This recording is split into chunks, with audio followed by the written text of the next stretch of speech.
Welcome to our second Harvard Korean Security Summit. My name is John Park, Director of the Korea Project at the Belfer Center for Science and International Affairs. It's great to have you join us today. The goal of this annual event is to grow the Korean security studies field by bringing together top researchers, senior ROK and U.S. practitioners, and next generation scholars. We seek to build on John F. Kennedy's observation that we enjoy the comfort of our opinion without the discomfort of thought. We'll be placing the spotlight on the thoughts of our speakers of the next 3 days. These thoughts are rooted in our speakers' path-breaking, Korea-focused academic research and policy work. Convened by the Belfer Center's Korea Project, the summit is the anchor event for Korean security studies at Harvard University. Our thanks to the Korea Foundation for their generous support of the Korea Project and the second Harvard Korean Security Summit. This year, our theme, Korea, an Oracle of Global Trends, explores how non-traditional and traditional security challenges evolve quickly on the Korean Peninsula and provide broader insights for the global community. We'll see these dynamics at play during our panels, which cover the following topics. 1, understanding North Korea's leap in cyber capabilities. 2, examining the COVID-19 lessons from the Korean Peninsula. 3, reading Kim Jong-un, which focuses on recent books by leading authors. 4, negotiating with a nuclear North Korea. What's old, what's new? 5, advancing the U.S. ROK alliance in the 2020s. And 6, deterring a nuclear North Korea. What's old, what's new? Our keynote speaker on day 3 will be Sydney Seiler, the National Intelligence Officer for North Korea at the National Intelligence Council in the Office of the Director of National Intelligence. For our kickoff today, it's my pleasure to introduce Secretary Ash Carter, who will be giving the U.S. opening remarks. Secretary Carter is a director of the Belfer Center at Harvard University's John F. Kennedy School of Government. At Harvard, he leads the Technology and Public Purpose Project and serves as the Belfer Professor of Technology and Global Affairs. He served as the 25th U.S. Secretary of Defense after serving in the number 2 Chief Operating Officer and number 3 Weapons Czar positions in the Pentagon. To make the Pentagon more innovative, Secretary Carter created the Defense Digital Service to bring tech experts into the Defense Department for a tour of duty. He opened Pentagon outposts in Silicon Valley, Boston, Austin, and other tech hubs to reconnect the government and military with private sector leaders and companies. He has been an early leader in the U.S. policy towards North Korea. Secretary Carter earned his BA from Yale University and his doctorate in theoretical physics from Oxford University, where he was a Rhodes Scholar. We're delighted to have you launch our summit today. Over to you, Secretary Carter. Thanks very much, John, and welcome everyone. Thank you for being here. I thank President Lee for working with us to put this together. John Park, who is our spearhead at the Belfer Center for Science and International Affairs for the very important domain of Korea studies.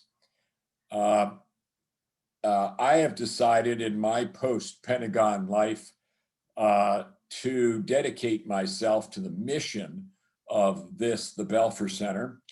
And basically we do 2 things, both of which are exemplified in this conference. The first is that we bring together people to develop the best policy ideas we can, so that those, in my case, who come after me is policymakers in Washington, but also others around the world, have better ideas than were available to us when we dealt with the problems of the world. And I'm still committed to solving those problems of the world, and this is my way of helping to do that now with wonderful colleagues like John Park. And the other thing we do is produce the next generation of practitioners and thinkers about these important issue areas and parts of the world, mentoring them, developing them, and launching them out into the world. One sign of this, which won't surprise many of you, is that there are a large number of Belferites and Harvard Kennedy School people and other people from Harvard, and also MIT, where I am also affiliated, who have joined the new Biden administration in important positions. And that is a sign of the pertinence of both of our missions, both the ideas that are developed here and the people that are developed here. This is not unusual in administrations of either party. It was less pronounced in the case of the Trump administration, only because the Trump administration did not draw heavily from the what I'll call the usual body of expertise in the Republican Party, which might have populated the senior positions of the Trump administration, but that was unusual. And certainly the previous administrations of both parties, all of whom I worked for, starting with the Reagan administration, drew on our expertise and our people. So I'm really pleased to see that. There are a few people on the program that I can't mention all of them, lots of really quality people, but I happen to have worked with Victor Cha over the years in many different ways. Also Abe Denmark when he was at the Pentagon, and of course we've all benefited from Robin Wright many times. And all of you who are going to populate these panels, this is the A+ team, and I congratulate John on getting them all. I'll say a few things myself, if I may, about North Korea. I started my really deep involvement with the North Korea issue when I was an Assistant Secretary of Defense. It was 1994. And I spent about half of that year preparing for war on the Korean Peninsula. I would have given you 50-50 odds at that time that there would be a war over the North Korean nuclear program at Yongbyon. For reasons we don't have time to go into, that didn't eventuate, and there was no war on the Korean Peninsula. But in the course of preparing for that war, I became deeply impressed, more deeply impressed, with the gravity of it. It is a war that no one can want. I know who will win, we and our South Korean allies, but it's a very miserable circumstance and to be avoided if at all possible.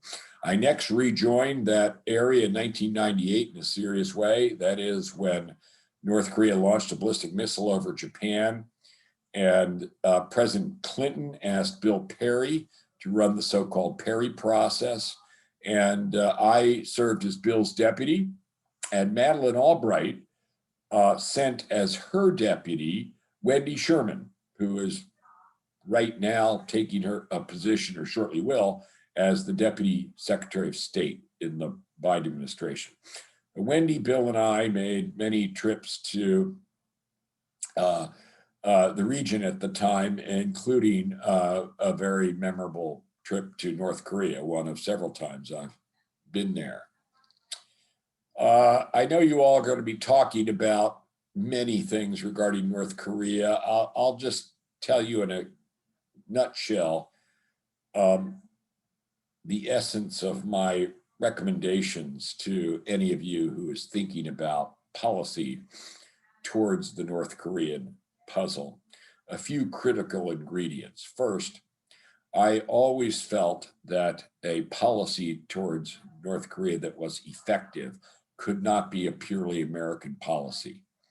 That is, for us to be successful, we had also to make sure we were closely aligned with our close allies, South Korea and Japan, but also the other major party in the region, namely China. Russia less so, but also if possible. And that was an important source of strength, because we collectively, if we could agree on a negotiating strategy towards North Korea, were more potent in negotiations because we could pool our carrots and sticks. That was helpful to the United States because the United States is long on sticks and short on carrots. Basically, we have military power, but we don't do very much for North Korea and are not prepared to do very much for North Korea.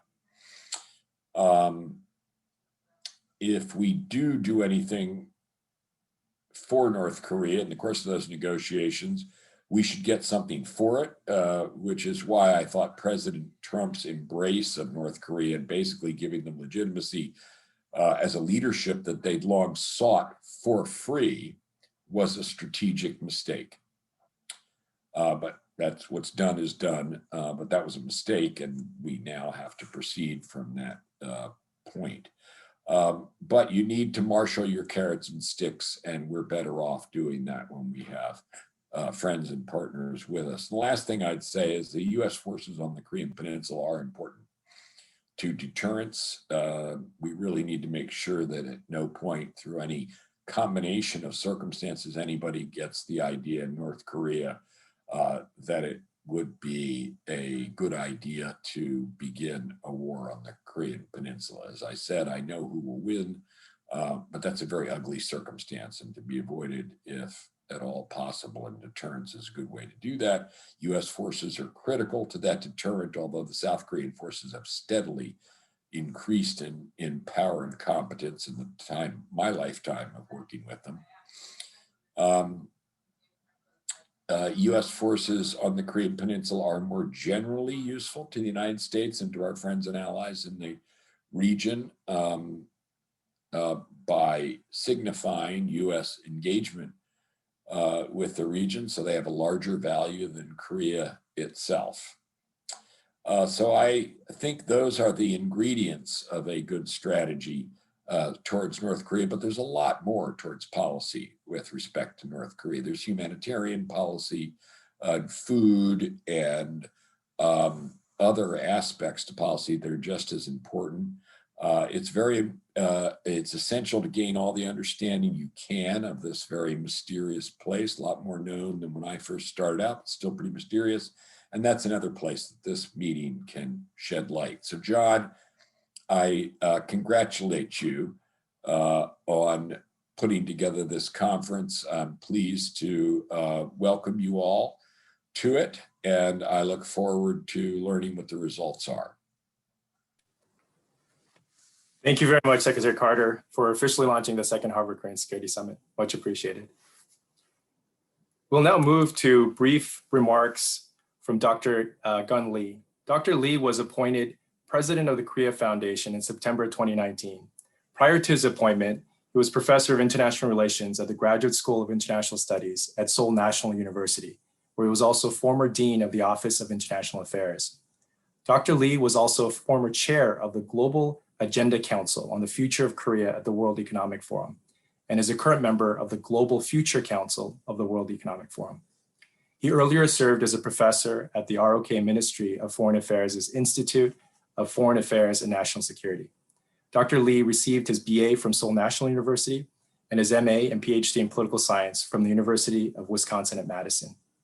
We'll now turn over to Dr. Lee's recorded opening remarks.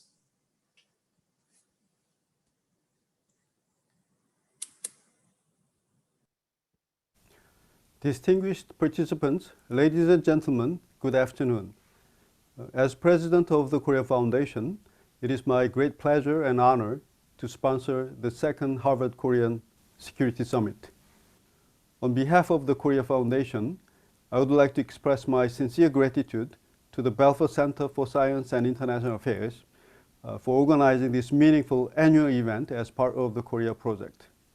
The KF is very proud to support the Korea Project, which was inspired by the late Ambassador Stephen Bosworth's impressive vision for security on the Korean Peninsula.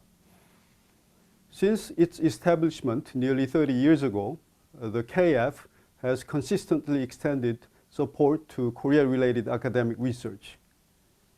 Our goal is to invigorate Korea-related research in the United States and strengthen U.S.-Korea academic ties in collaboration with prominent universities and institutions in America. As the field of Korean studies grows increasingly diverse, the KF has responded by expanding our focus, supporting research on a wide spectrum of areas, from traditional regional security and trade issues to the environment, energy policy, technological innovation, democracy, and more. Of course, the KF remains aware that because of its foundational importance, security was and will always be one of the most critical issues in US-ROK relations. Scholars and policymakers alike will attest that the scope of these challenges too has grown, first with the introduction of the term non-traditional security, and then with the emergence of COVID-19 and cybersecurity. Some top-tier moderators and an excellent mixture of established and emerging expert panelists are here today to start off this event. As we work together, we will witness the exchange of diverse ideas, perspectives, and insights. Above all else, I expect that the discussion over the course of this meaningful occasion will help the new Biden administration in shaping its policy toward the Korean Peninsula, as well as the Indo-Pacific, ultimately contributing to a closer bilateral relationship. In closing, I would like to express my sincere gratitude to all our invited guests and experts for coming together here and now. In particular, my appreciation goes out to all scholars and practitioners for your devotion, passion, and expertise as you help build an even better future for the U.S. ROK Alliance. Thank you very much.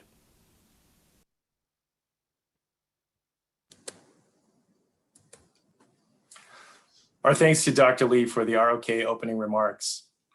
Before turning to our first panel, I ask our speakers to remain muted with their videos on. Our first panel today focuses on a puzzle. It's the story of how North Korea leaped forward in its nuclear cyber capabilities. My apologies.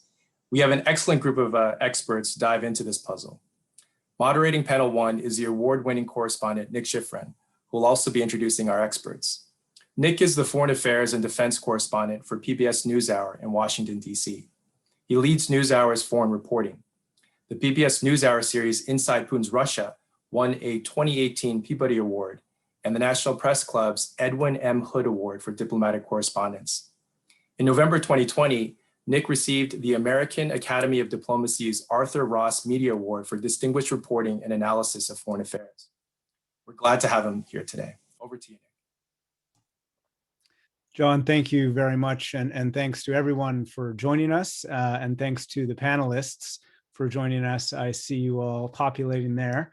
So let me introduce the panel, Understanding North Korea's Leap in Cyber Capabilities. And we will talk about LEAP in a second. I just want to introduce our three panelists. First, Priscilla Moriucci, the Threat Intel Lead at Apple, a non-resident fellow with the Cyber Project and Korea Project at the Belfer Center, and the former Enduring Threat Manager of the National Security Agency. Welcome.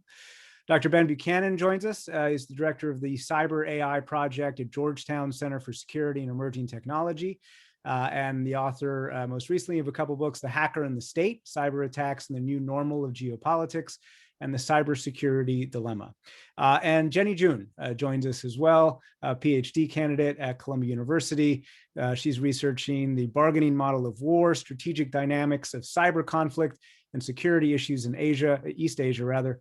And she is the co-author of the CSIS report, North Korea's Cyber Operations Strategy and Responses. And so let me just take us through a couple of early points to get us started. Again, understanding North Korea's leap in cyber capabilities. We've gone from, in the 2000s, North Korea focusing on R&D. 2009, we saw the White House website defaced. 2011, the DDoS attack on South Korea. By 2013, North Korean cyber actors were using wipers like those introduced by Stuxnet. We had, of course, Sony hack in 2014 and WannaCry in 2017. So that's now 3.5 years ago. And so in talking to intelligence officials and others, people describe significant improvements to the effectiveness of cyber operations and the scope, and reports that the internet is used not only for revenue generation, but acquiring knowledge and skills. And the internet in North Korea has become a professional tool for the leadership. And intelligence officials describe a few goals: regime survival, as we'll get into, and that requires money, of course, to avoid sanctions, About a year and a half ago, the UN Security Council report estimated that North Korea had $2 billion in illicit cyber operations, mostly cryptocurrency, financial transactions.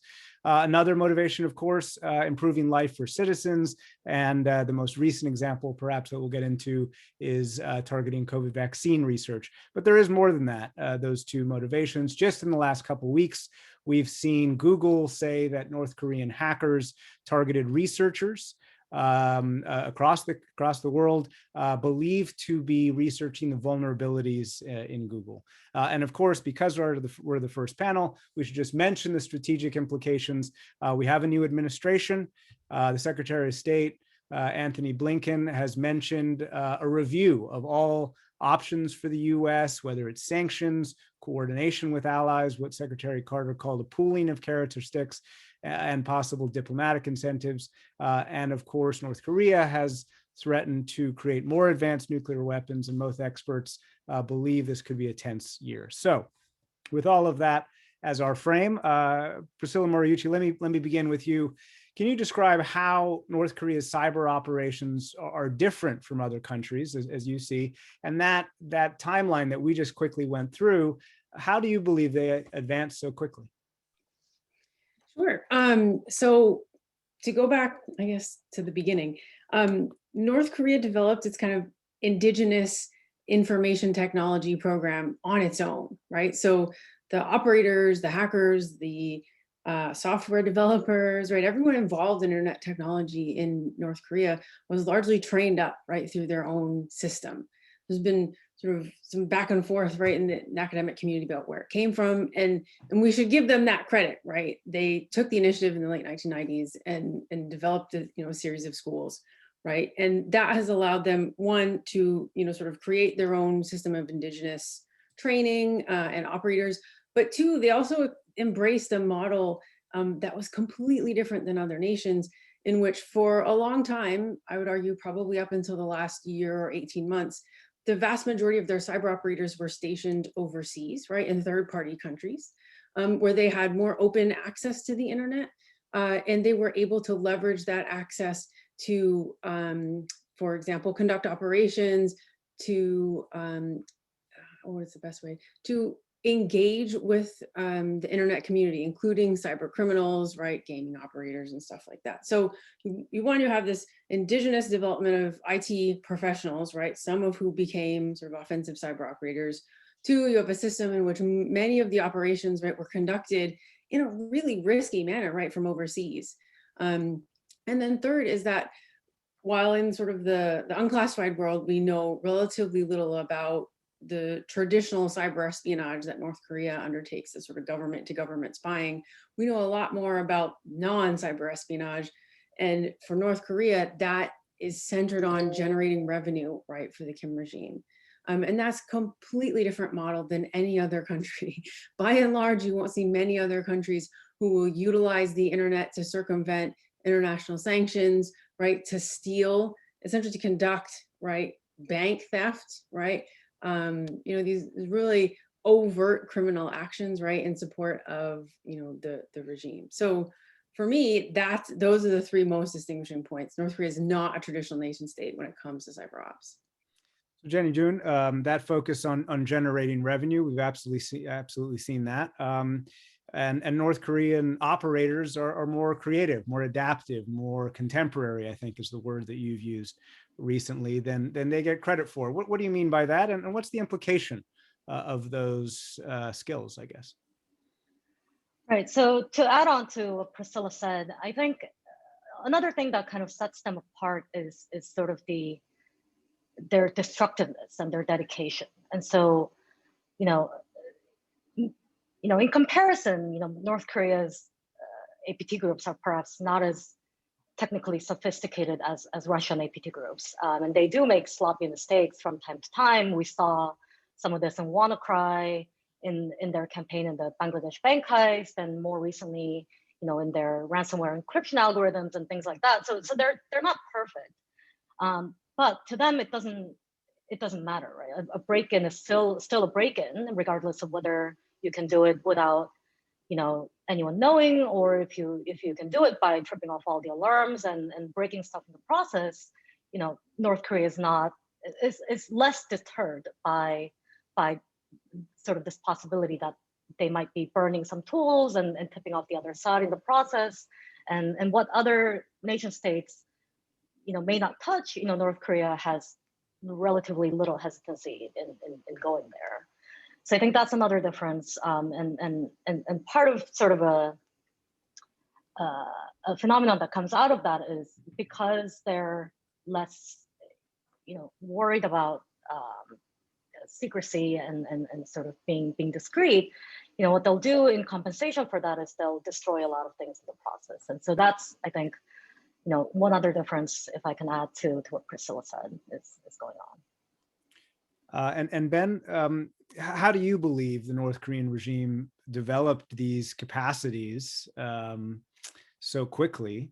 And I know that you've also looked at the destructiveness and also seen examples where North Korea hasn't done so well at what it meant to do. So do we know really how they compare to other countries, obviously China and Russia, but to other countries when it comes to absolute capacity and what they actually can do?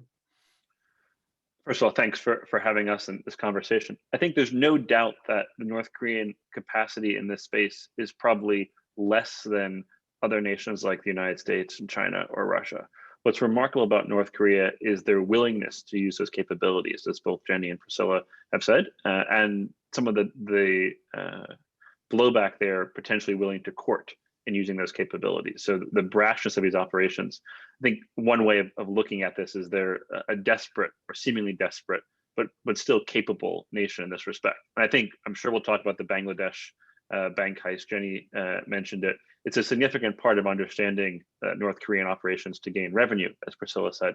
But what's remarkable about that operation, I think, is because it's gotten so much public attention, it's easy to see it as an outlier, whereas I think it's more properly viewed as part of a broader campaign. As you said, Nick, in your opening comments, it's a campaign that the UN reports suggest has reached upward of $1.5 or $2 billion in revenue for the regime.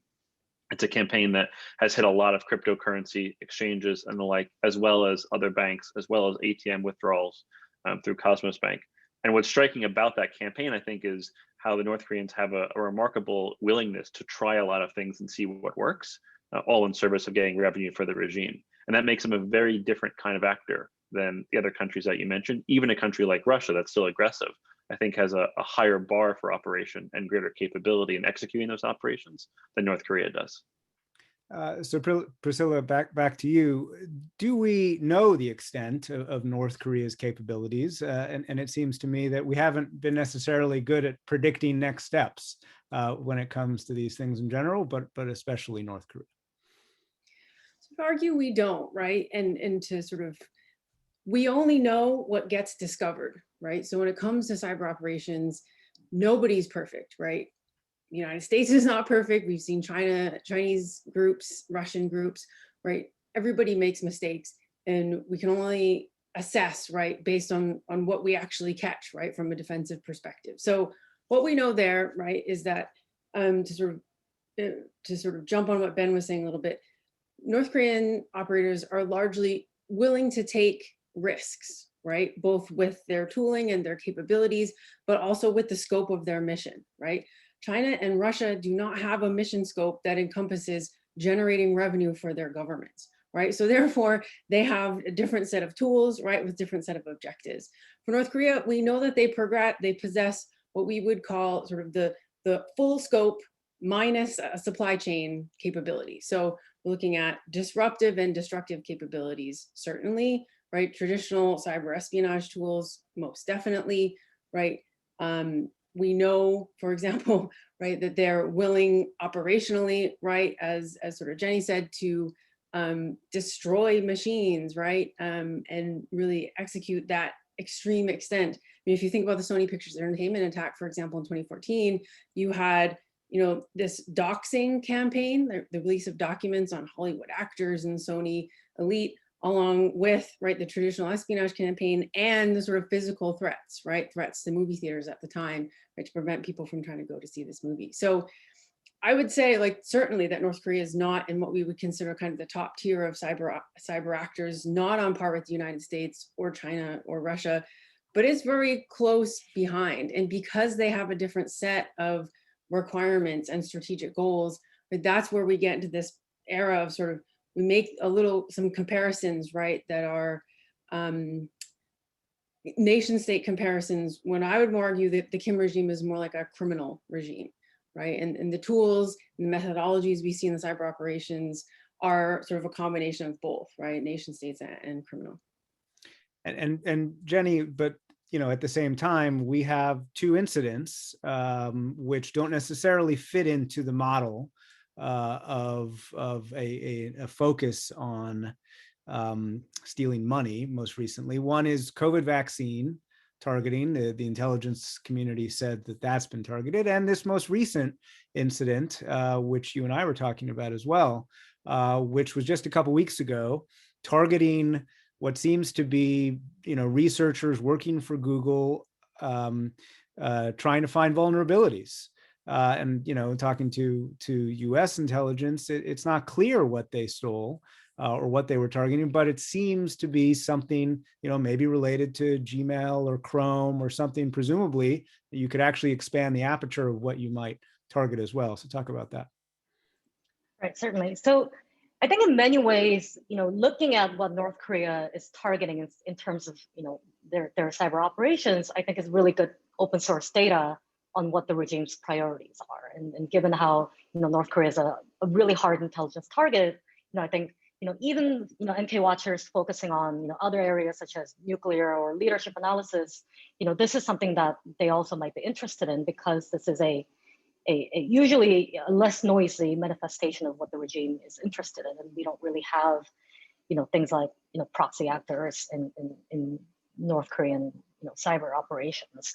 And so, having said that, I think their interest in COVID vaccine research is very indicative of the domestic situation that they're facing in within their country. And with regards to the second incident you asked, so basically what happened was, beginning of maybe middle of 2020 last year, North Koreans set up an elaborate sort of social media scheme. They would have fake YouTube accounts, several Twitter accounts that would sort of speak to one another and gather, followers. They would set up these fake research blogs, and they would basically use that to interact with vulnerability researchers in the U.S., but also abroad, right? So Europe, Middle East, China as well. And they would basically use this to build up credibility and get the vulnerability researchers to click on seemingly, normal-looking blogs and then ask them to collaborate with them. But really, it would be a vector to download backdoors into their own systems. And so we don't really know exactly, the full extent, the full consequences of this activity just yet, but some details are emerging, right? So, it seems as if they targeted these vulnerability researchers for information. And what's worrying is that it might be that they were targeting vulnerabilities, right? They were looking to steal exploits and possibly other 0 days. Another thing that's interesting is that they are willing to burn very precious 0 days in the pursuit of this activity, right? So this must have been quite high on their priority list in order to basically go with this operation. We know that in at least one occasion they used either a Visual Studio or Chrome 0-day exploit. We know also that they used a Internet Explorer 0-day exploit. And so this is worrying because we don't fully know what the intentions of the North Koreans are when we see incidents like this. And because the signaling value of these actions are quite murky at this stage. There isn't a shared understanding of, if you do this, both the US and the North Koreans know exactly what's intended out of this. And the worry is that, this is a precursor to some other big event that the North Koreans are planning so important to the point that they're willing to burn more than 1 0 day in the process. Ben, is that how you see the recent cyber espionage that Google unveiled? And if I could take a minute, Priscilla argued about the indigenous capacity. Is there any question about whether this capacity that we're talking about just from 2 weeks ago or even a couple of years ago is indigenous? I have not seen any indication it's anything but indigenous, provided we define indigenous to include North Korean operators located overseas. So I think it's probably fair to say that a fair number of North Korean cyber operations, and we're going here based on a lot of the media and private sector reporting, are carried out from places other than North Korea. And there'd be good technical reasons why, given how relatively sparse the connections are in North Korea and so forth, North Koreans would want to do this. But we have not seen, to my knowledge, North Korea using private sector companies and the like to carry out their operations in the way we've seen some autocratic regimes elsewhere in the world rely on the private sector. As for what comes next for North Korea, I think it's probably fair to say these operations, at least aspirationally, we're trying to enable the country's broad spectrum cyber capabilities, gain access to vulnerabilities and the like. I think the real question for North Korea is we haven't seen a notable attack since 2017's WannaCry, which is a very complicated attack in its own way in terms of what the intention was of that. Was it an accident? Was it something else? And WannaCry certainly showed, intentionally or not, a remarkable and aggressive capacity to hit a large number of targets. As you said, and as Priscilla said, they've come a long way in their scale and scope of operations from 2009. And I think the question that emerges, that Jenny was hinting at, is, well, where are North Korean capabilities in 2021? Should they have cause to use them? I don't think anyone, at least outside the intelligence community, has a credible claim to answer that question. But it does seem to me that taking WannaCry as a snapshot of what they were thinking in 2017, they're likely further ahead than that now, though the form of those capabilities and their willingness to use them are both still uncertain. And Priscilla, back to you. Before we get into the kind of policy implications of the fact we don't know some of these things and what we should do about them in sanctions, I want to take a minute just to talk about this, the Recorded Future report and have you put some of this into context. So the findings in the last few years are that North Korea's use of the internet has gone up about 300%. Internet has become a more professional tool for the government. And they specifically cite the fact that in the past, we would see internet usage peak in the evenings and on the weekends. And instead now it is 9 to 5, give or take. So what's the implication of that for cyber capacity in North Korea? Sure. So there are a number of implications. So one, just on a day-to-day basis, right? The internet is becoming a professional tool for those who can access it, right? With the caveat that in North Korea, it's a very, very tiny number of people, right? I like to call them sort of the 0.1%, right? You're talking about the senior leadership and their families, party, military, some researchers and students, right? But largely we're looking at a very small number of people.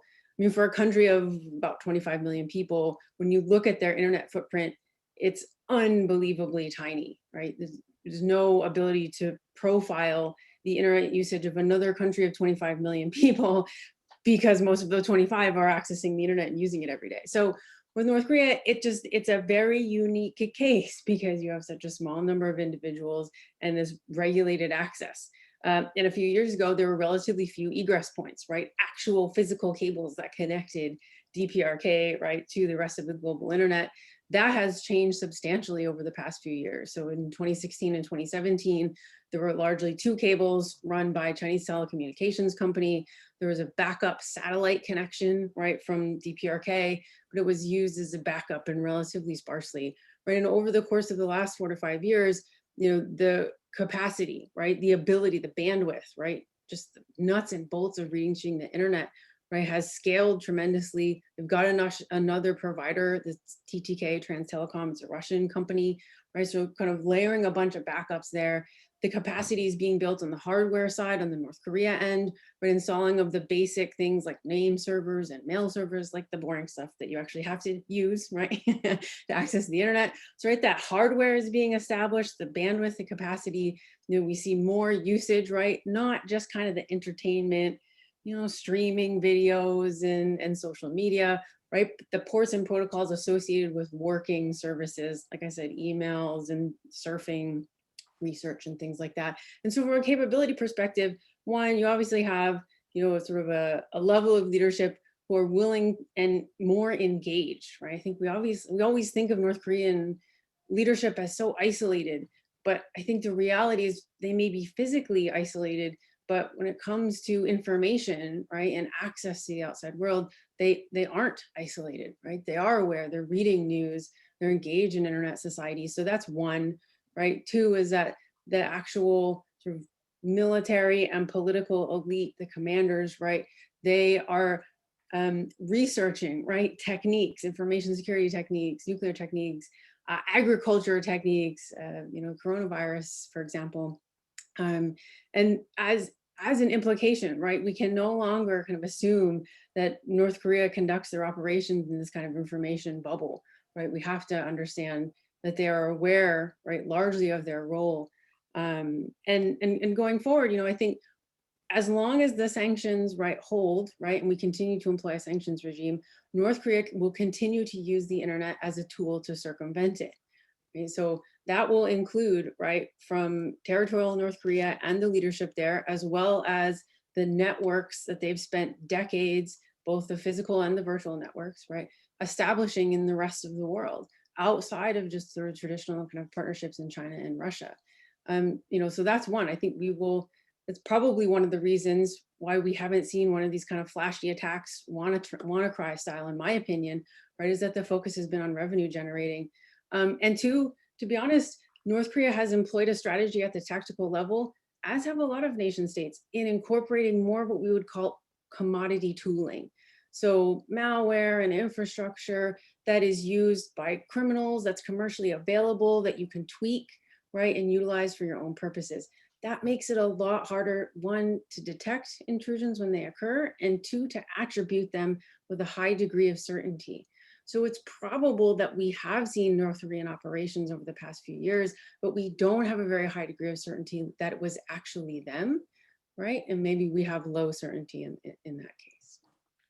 Jenny, I saw you shaking your head in agreement. Hard to detect, hard to be certain it was then. What are the implications of that moving forward?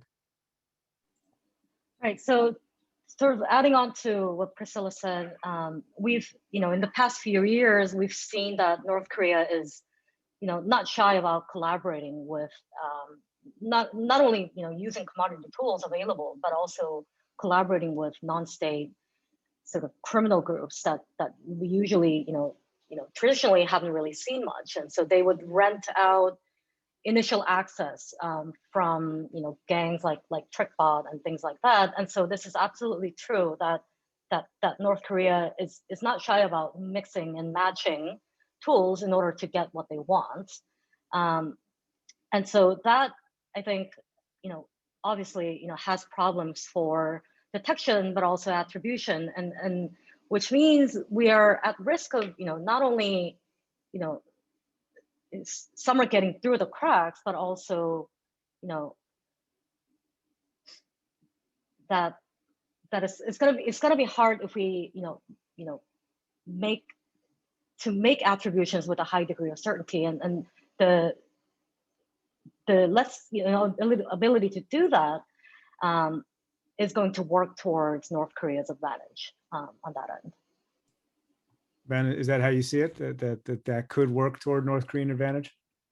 I'm less worried about attribution, I think, than others generally in cyber operations. And I don't think North Korea is a particularly significant exception here. I think in general, attribution, at least for a government level, and it is different for the private sector, attribution is less difficult than people think. And there's essentially two ways in which you can do attribution.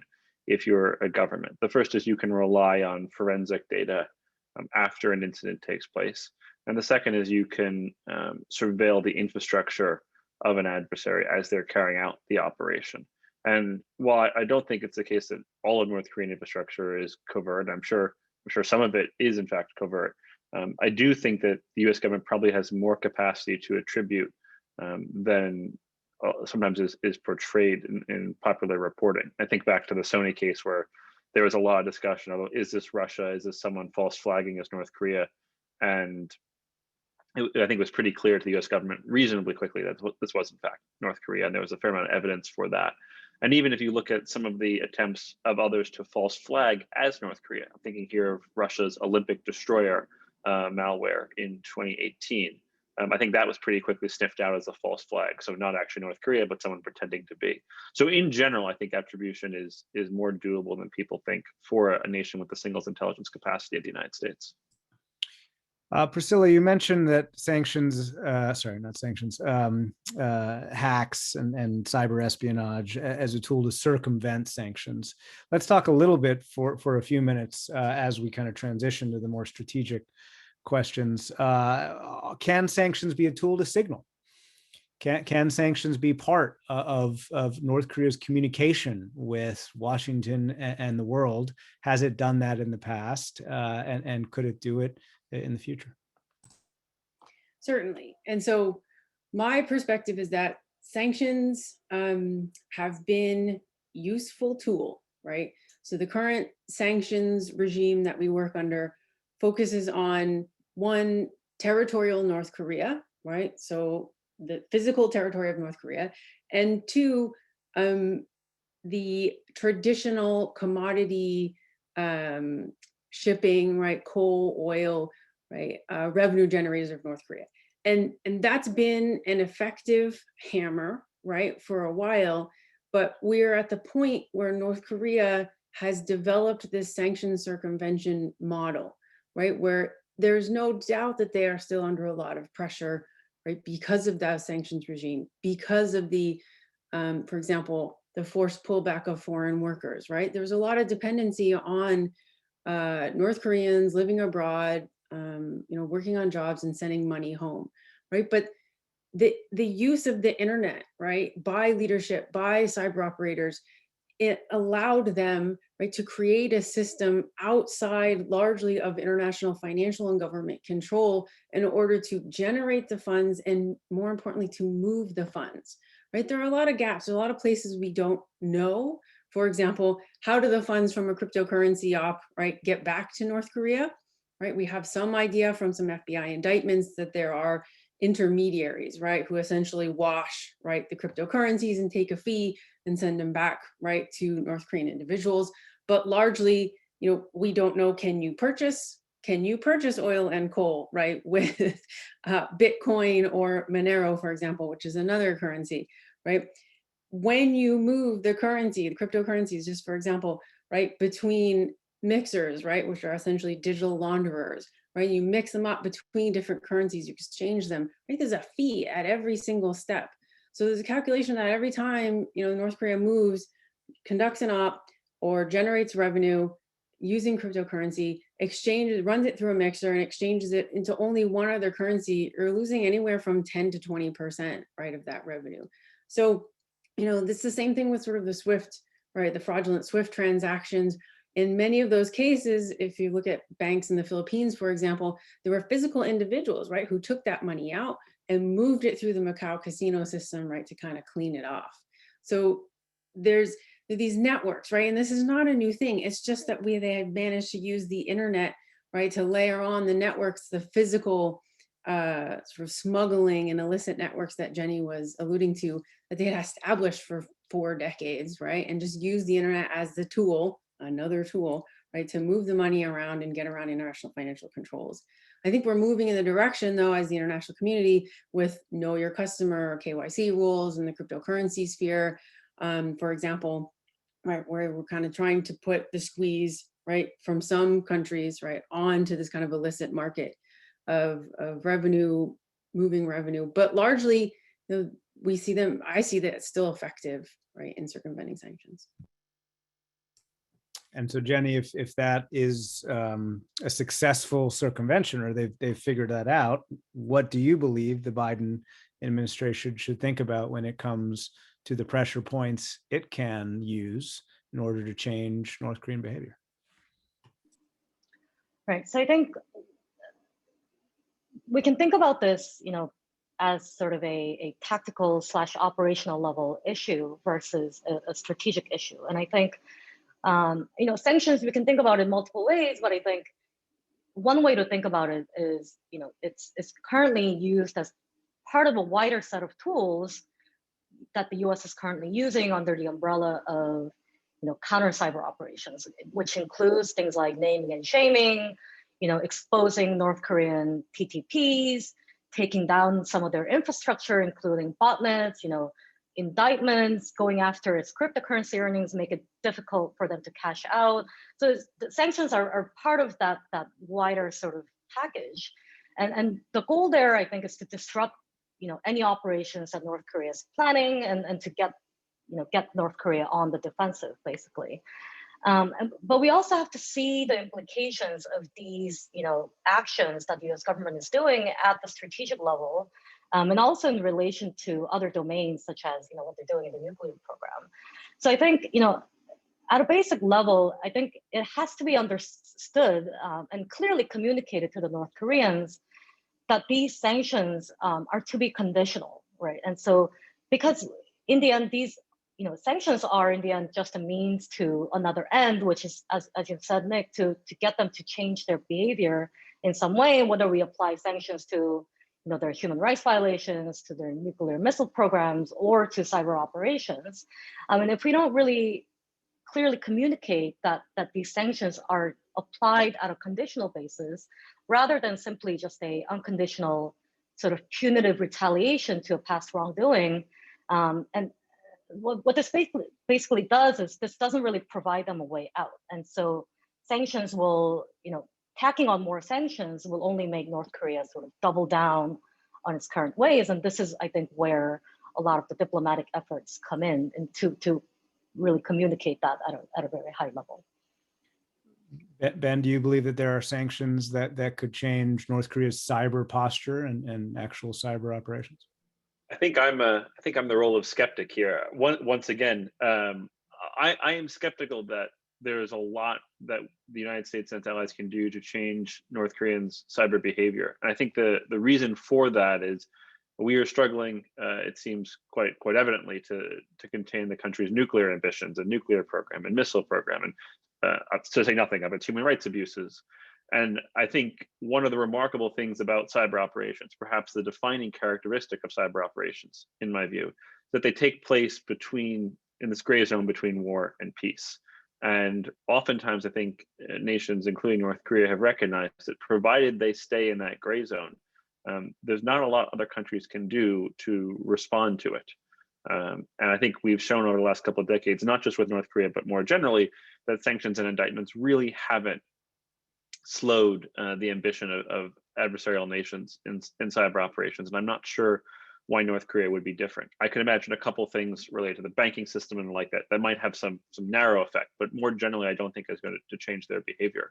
And I think the meta point here is really important, because your original question was about sanctions as signaling.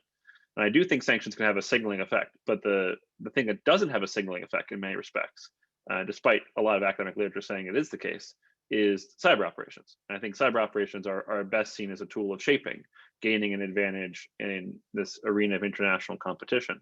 Certainly that's how North Korea has used them in many, though not all, respects.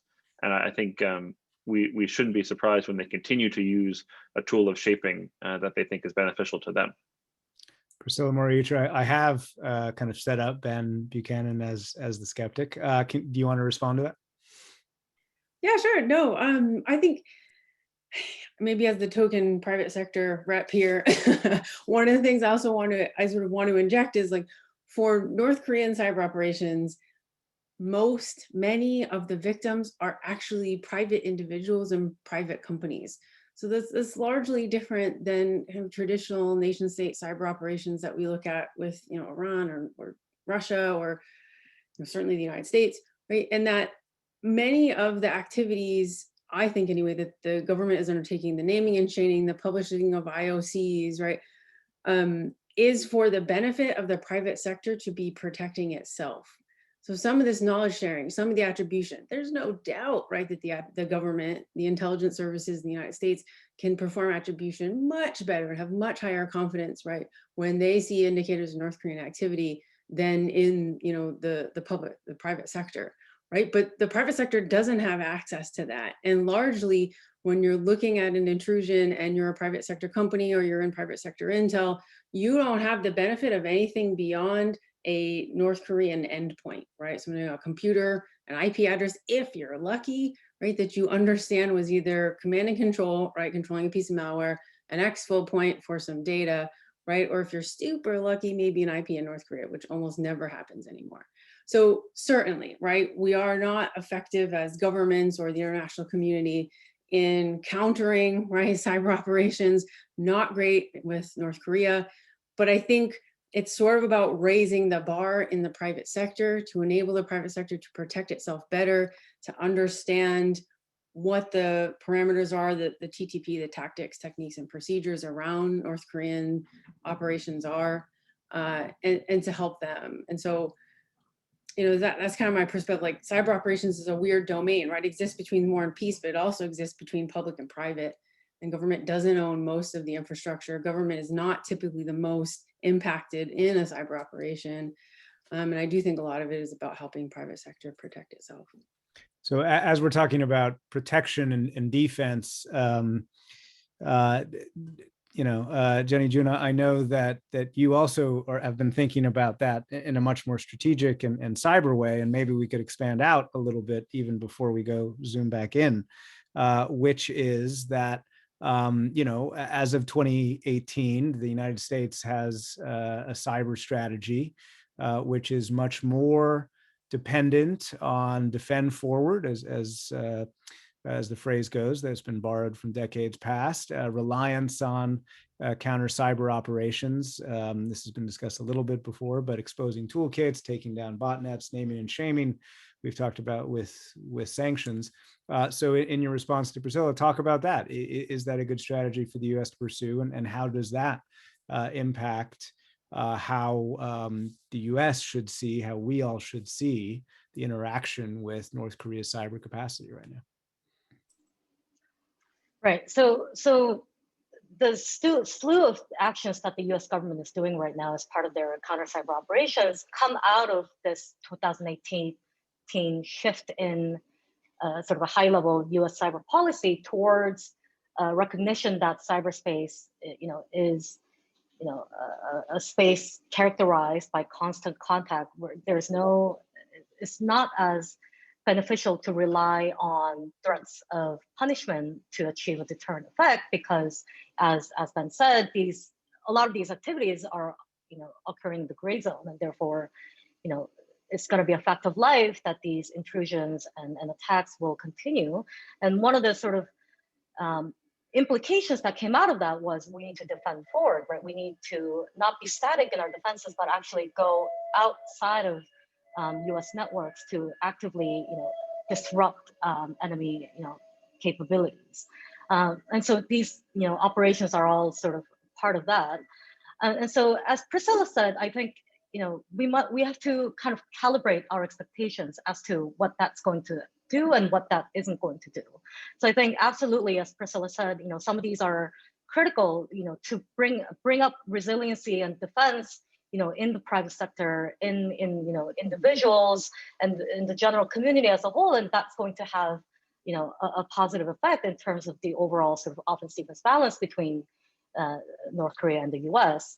At the strategic level, however, I think we need to still, you know, there are a few more kinks we need to think about in order to really, you know, take this forward, right? So first, we haven't really thought enough about the risk of escalation that comes from misperception, right? So what we believe to be completely non-escalatory, purely defensive actions we're doing to degrade North Korea's capabilities may be interpreted by North Korea as, you know, a very escalatory measure that cuts off their, vital funding stream, which would leave them in a more sort of vulnerable position at the negotiating table.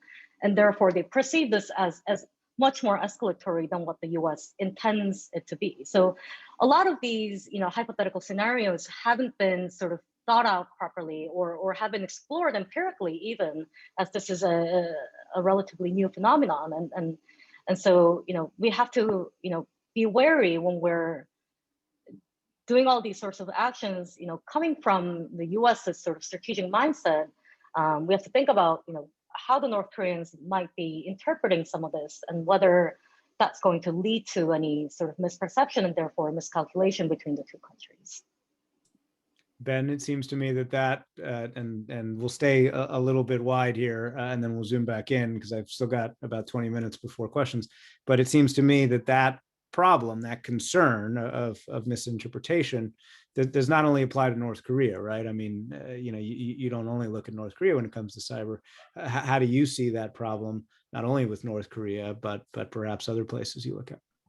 Not only does it not apply to North Korea, it doesn't only apply to cyber. I mean, this is a version of a problem that goes back at some form to Thucydides. Graham Allison at Harvard's written about the Thucydides trap. Robert Jervis down the hall from Jenny, of course, has written about the security dilemma. The cybersecurity dilemma, as I like to call it, certainly is a significant problem.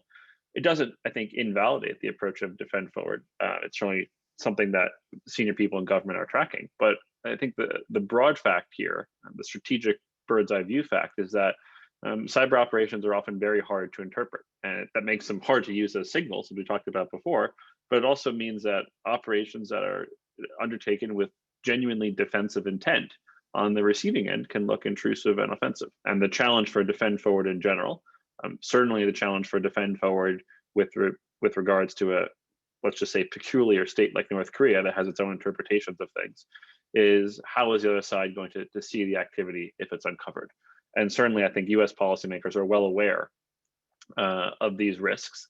Doesn't mean they can manage them well necessarily. That's, I think, yet to be seen. But there's no doubt that this is an obvious challenge of a more aggressive strategy. As Jenny said, there's the risk of misinterpretation and misperception. And as you said, Nick, that's a risk that is endemic to operation in this domain beyond just North Korea. So we've got about 15 more minutes or so. So everybody start thinking about their questions, and which we'll go to at about 20 minutes or so to the hour and have a decent amount of time for those. I wonder if I could pose to each of you a dual question, and that will open up, I think, a couple of points that we've gotten to, but zooming back into the cyber capacity. So Priscilla, why don't you start? Do you believe that we're underestimating any of North Korea's capacities? And to a certain extent, at the beginning, we talked about, and I asked, I think, multiple of you, what don't we know? Is there anything that we're overestimating in terms of North Korea capacities? Certainly. I think largely when you look at North Korean cyber operations, they're far more agile, adaptive, innovative, right? They're more leading edge in terms of embracing technologies that are embraced by both larger consumer base and, for example, cyber criminals, right? So an example I like to use is that if you talk to South Korean researchers, in 2015, they were already seeing a North Korean developed crypto miner, right, which is a tool that corrupts someone else's machine and uses it to generate cryptocurrency, right, on South Korean computers in 2015. Right? I don't know how many of us were necessarily even aware of Bitcoin, right, and cryptocurrency as an entity. And North Korean operators had already not only found it, right, but created a way to hijack someone else's machines and mine it, right? So it's an example, I think, and there are other examples that I can refer to also, in which we really, because I think we were just stuck on this sort of isolated sort of hermit regime idea, right, for a long time, that we missed, right, this sort of agility and this adaptability and this kind of leading edge, especially when it comes to the cyber operations side, of using easily available tools like the internet, for example, right, to do things, to circumvent sanctions, to do these things that we just hadn't really saw a need for, right, in the past. So one, I think we're constantly underestimating North Korean cyber operations for their innovation, for their agility, for their ability to try a bunch of things and move on, right? So to me, if I look at, for example, the latest Google reporting about targeting security researchers, I see that as an experiment, right? Hey, it's relatively low cost, right? We set up a website, right? We put together some blogs, some Twitter posts and LinkedIn profiles, right? They approached people. It didn't really work, but they didn't really lose a lot, right? And not to like degrade exploits, but if you're looking at like a hierarchy of exploits, browser exploits are pretty low, right? There's a lot of browser exploits out there, relatively easy to develop.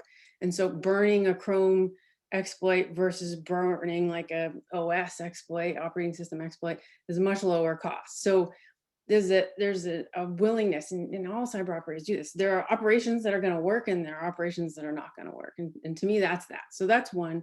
And I think we always overestimate North Korea's capability or willingness to conduct a critical infrastructure attack, right? This kind of cyber, I don't hate to use that cyber Pearl Harbor, but scenario in which, sure, we know North Korea has disruptive cyber capabilities. We understand that they have the intent and they have employed it, or at least they've tried to employ it in the past, right? North Korean operators have conducted operations against South Korean utility company, for example. They never got onto the control system networks, right? They were only able to reach the commercial networks. So we see that ability, we see the capability and the intent. I think we extrapolate, right? We look at our own power grid. And then to me, that's sort of a step that's would be highly escalatory, and then one that's North Koreans are largely not really willing to take, minus these really extreme circumstances. Jenny June, what do you think we overestimate and what do you think we underestimate? Right. So I think I mostly agree with Priscilla on the underestimation point.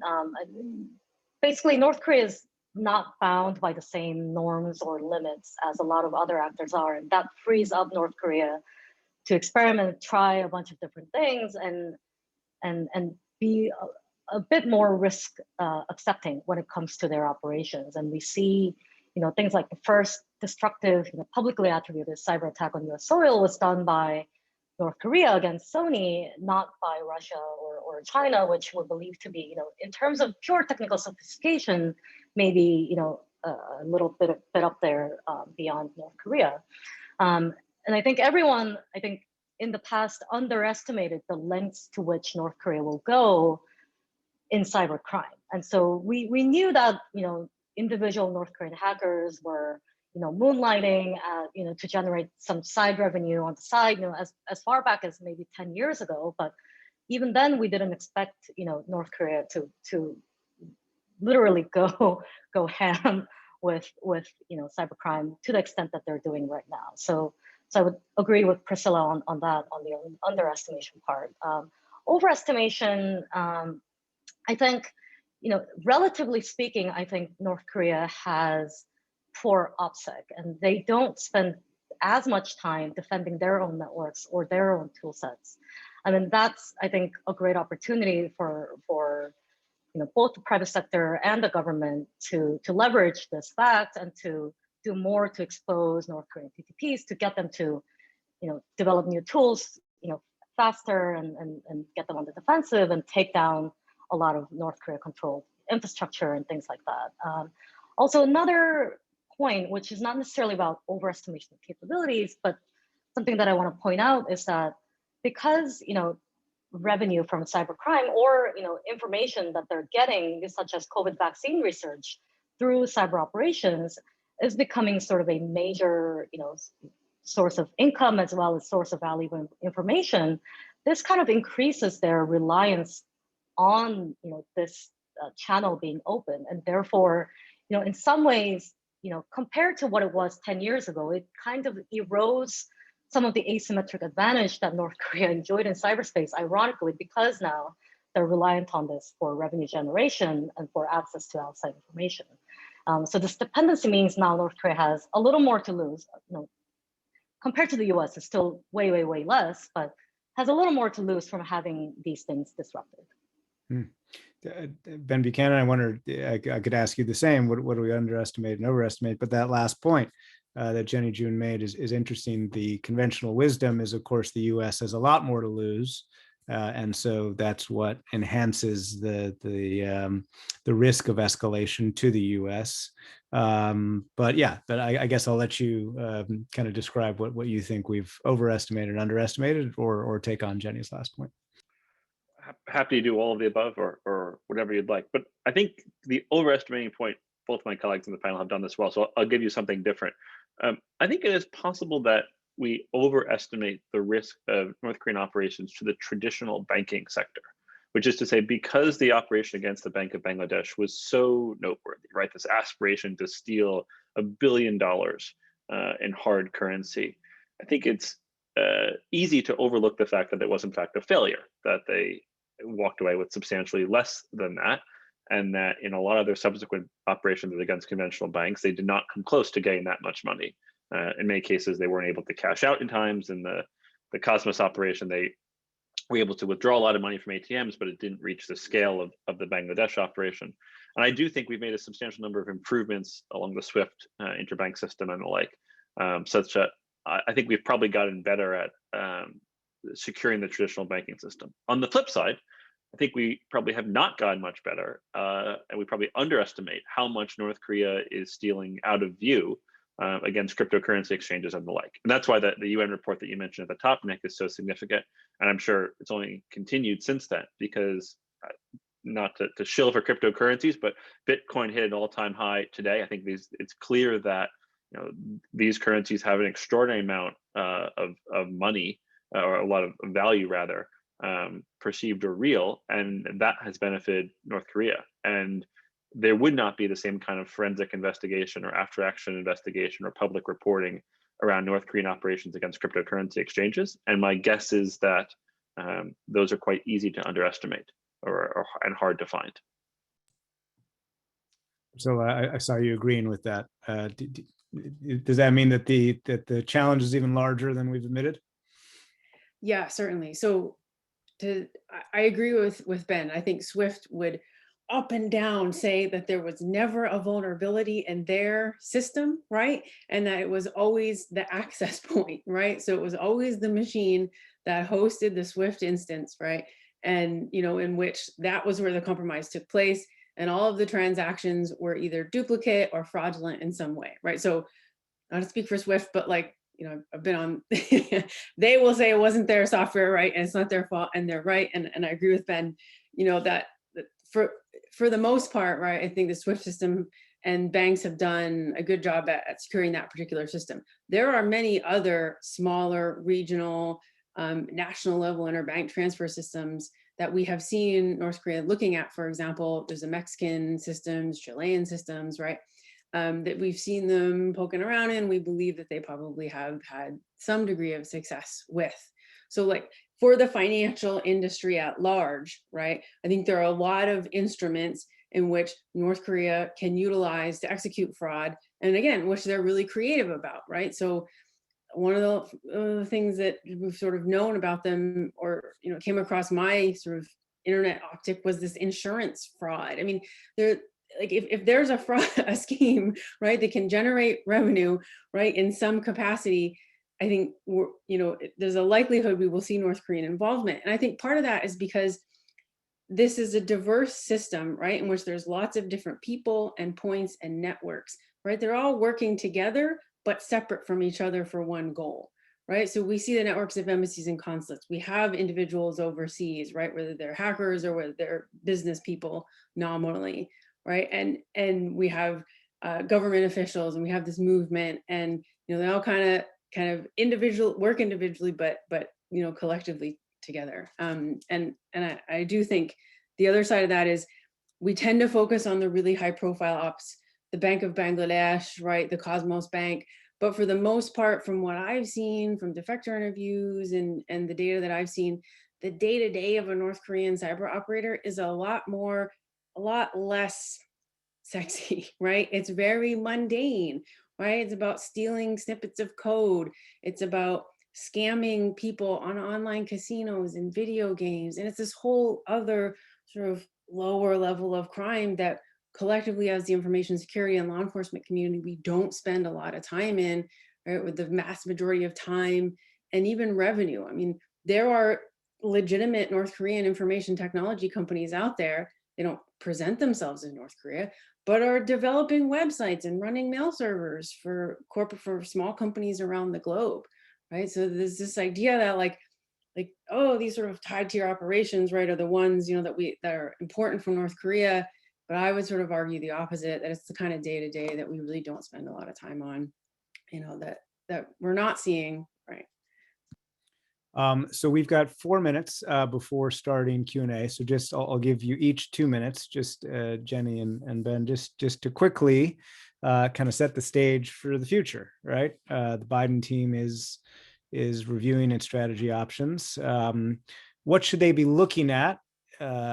What should they be fearful of in terms of cyber actions? And what should they be thinking about in the days, weeks, and months ahead? And again, just take a couple minutes each to answer that.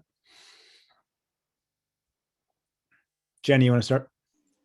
Sure, I'll start. So I think, first of all, if the Biden administration is looking to start talks in any way with the Kim Jong-un administration anytime in the next 4 years, I think it's absolutely crucial that cyber ends up in the agenda alongside the nuclear missile problem. I think cyber is important enough, I think, in the relationship between the two countries that it merits a place, a firm place in the agenda. I think another thing that the administration should be, I mean, they already are looking at to a certain extent, but in curbing, as Priscilla said, curbing the cashing out of their exploits.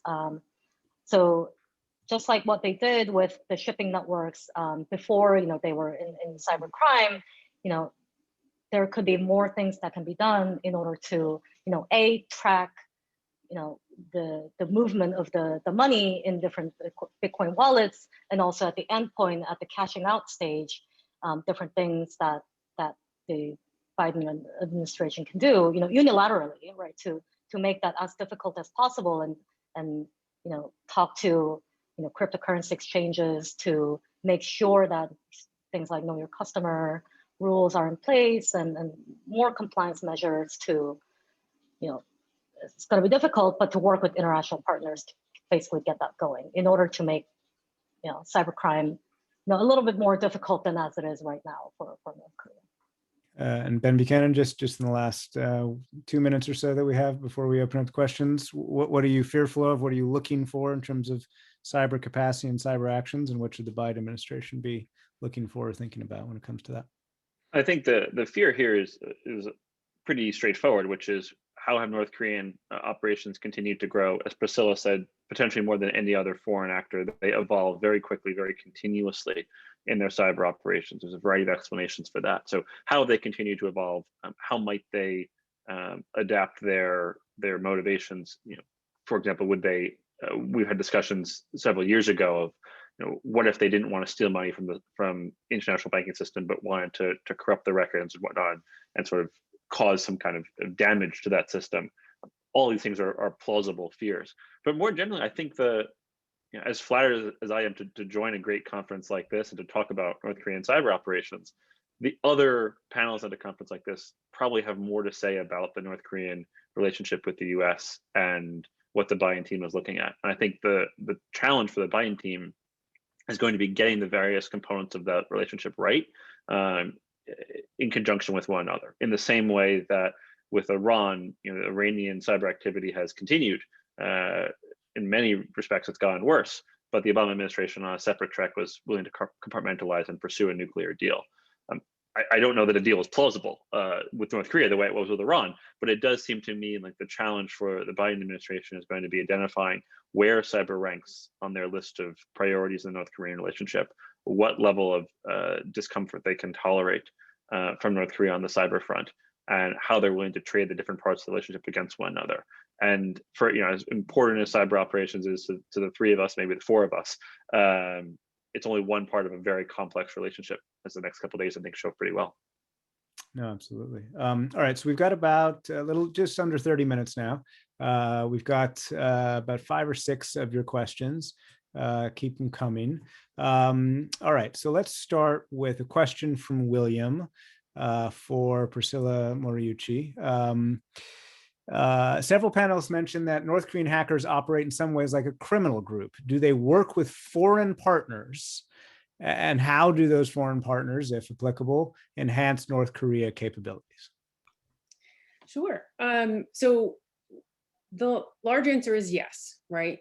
We have fewer details on the ones and zeros of the work with foreign partners. So let me break that up into 2 sort of bins.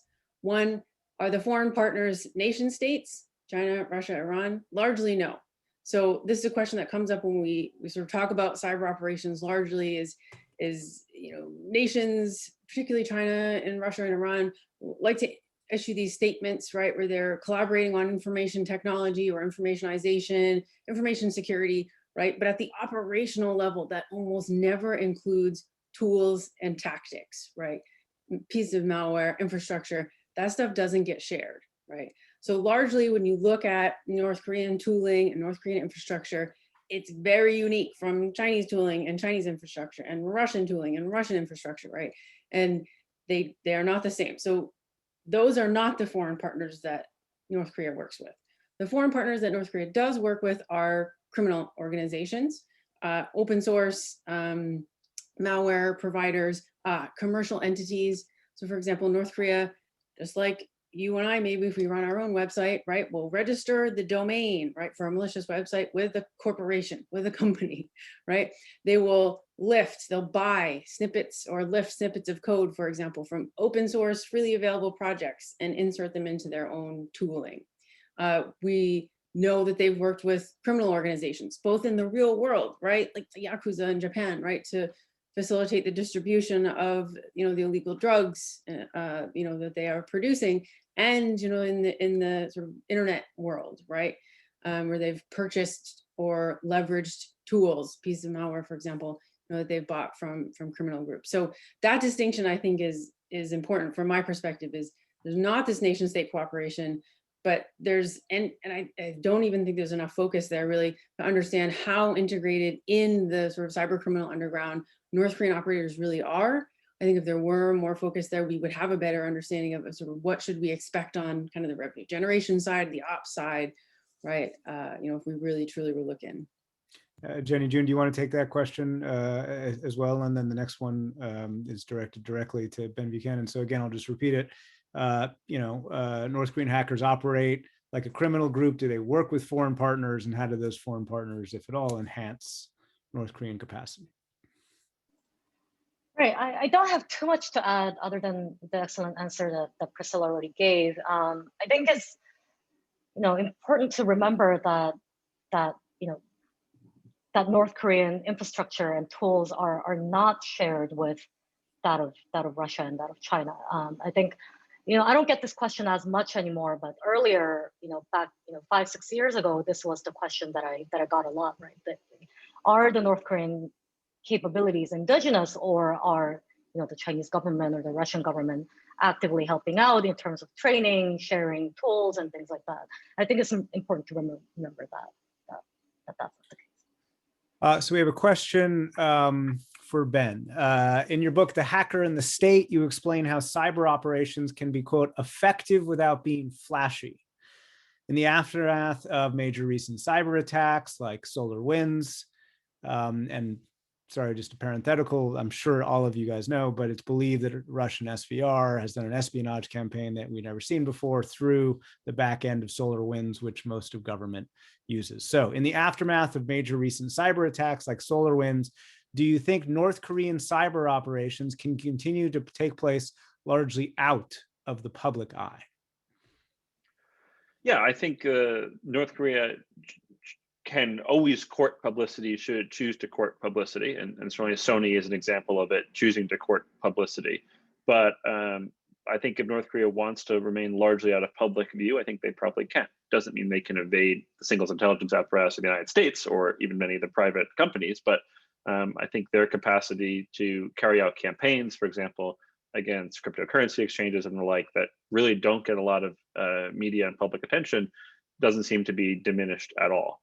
More generally, I think what the SolarWinds case and what a lot of North Korean operations show us is that, again, these cyber operations are not great tools for signaling or changing how the other side plays its hand at the international relations poker table, but they're very good tools for shaping, for stacking the deck and the like. And I think that's really where North Korea, especially in its revenue generation operations, has put a lot of time and effort, is into shaping the international environment in just a small way to be a little bit more favorable to them by bringing in money for the regime, even if that money is Bitcoin.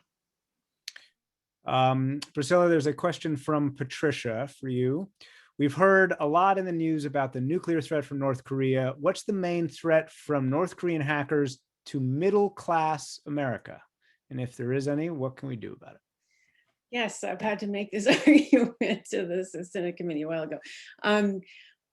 I firmly believe that the people who bear the brunt from a cost perspective of North Korean cyber operations are your everyday average consumer, right? So when your financial institution, right, or the Fed or the bank that you operate with is the victim of a cyber crime, right? Money is stolen from them, right? They're not the ones who bear the costs, right? It's the consumers. It's the same for almost every other sort of aspect of cyber crime, right? That regular cyber criminals and North Korean actors are perpetrating. When you go on gaming websites, right?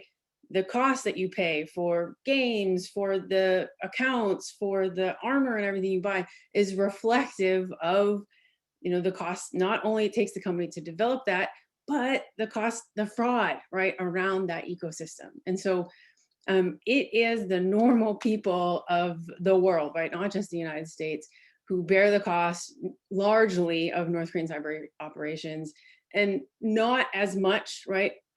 Granted, from an unclassified perspective, we don't know as much about the traditional cyber espionage, nation state to nation state work, but it's largely regular consumers. So this is why normal people like us should really care about countering North Korean cyber operations, because we're the victims and we're actually paying the cost.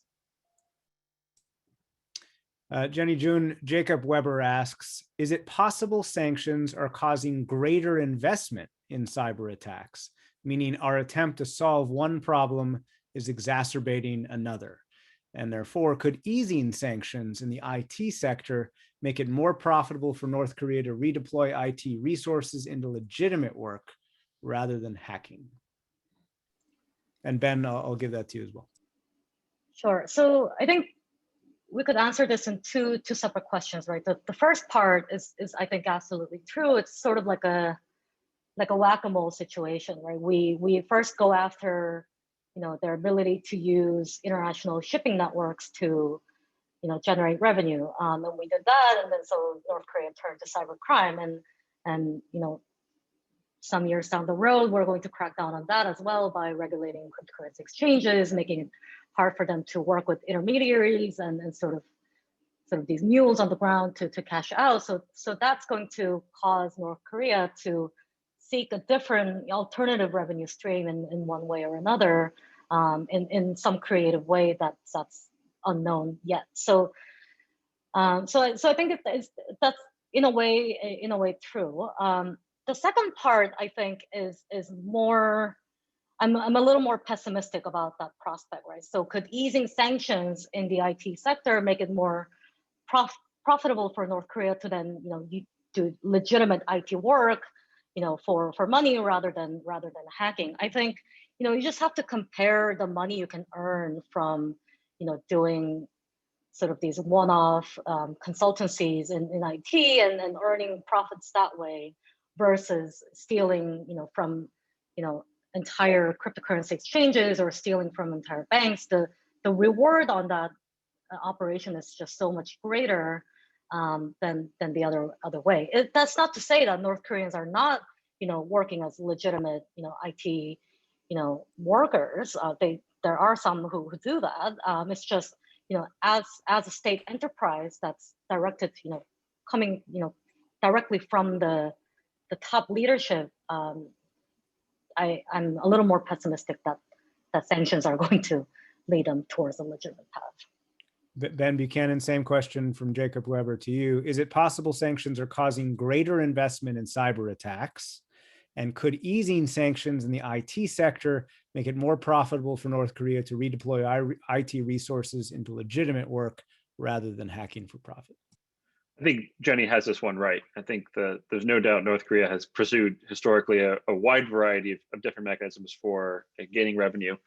I'm sure many at this conference know that at least the reporting around North Korean counterfeiting schemes and the like going back decades, and a very aggressive international effort to crack down on the counterfeiting that sort of preceded some of their efforts in shifting their cyber operations. So one could imagine if they had easier ways of getting revenue, they wouldn't be doing this. But I think I agree with Jenny that they're unlikely to become the next cloud provider or IT services company.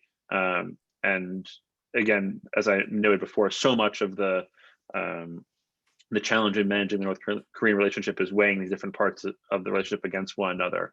And I think this is the case where that applies. So I don't think you would see sanctions or impositions lifted on their cyber operations anytime soon. Priscilla Moriucci, we have a question from TJ. I'm a graduate student from Yale University. Suppose we have another cyber attack from North Korea on a private entity such as Apple, and private users are critically affected. Who would be liable? Users? Apple? The US government? What is the current legal regime in the US to handle a situation if there is one? Okay, I'm not a lawyer, so I won't go on the liability. I don't know, right? So there are so many large companies who have been victims of cyber attacks in which their consumers have borne the brunt, in which the impact to their business model has been relatively small. I think, let's just take Target, for example. In 2015, right, Target was the victim of, or Target users, right, Target customers, through point of sale malware, right, on their credit card machines. Right, Target users and customers were the victims of a huge cyber operation, right? And how many of us don't go to Target today because of that operation, right?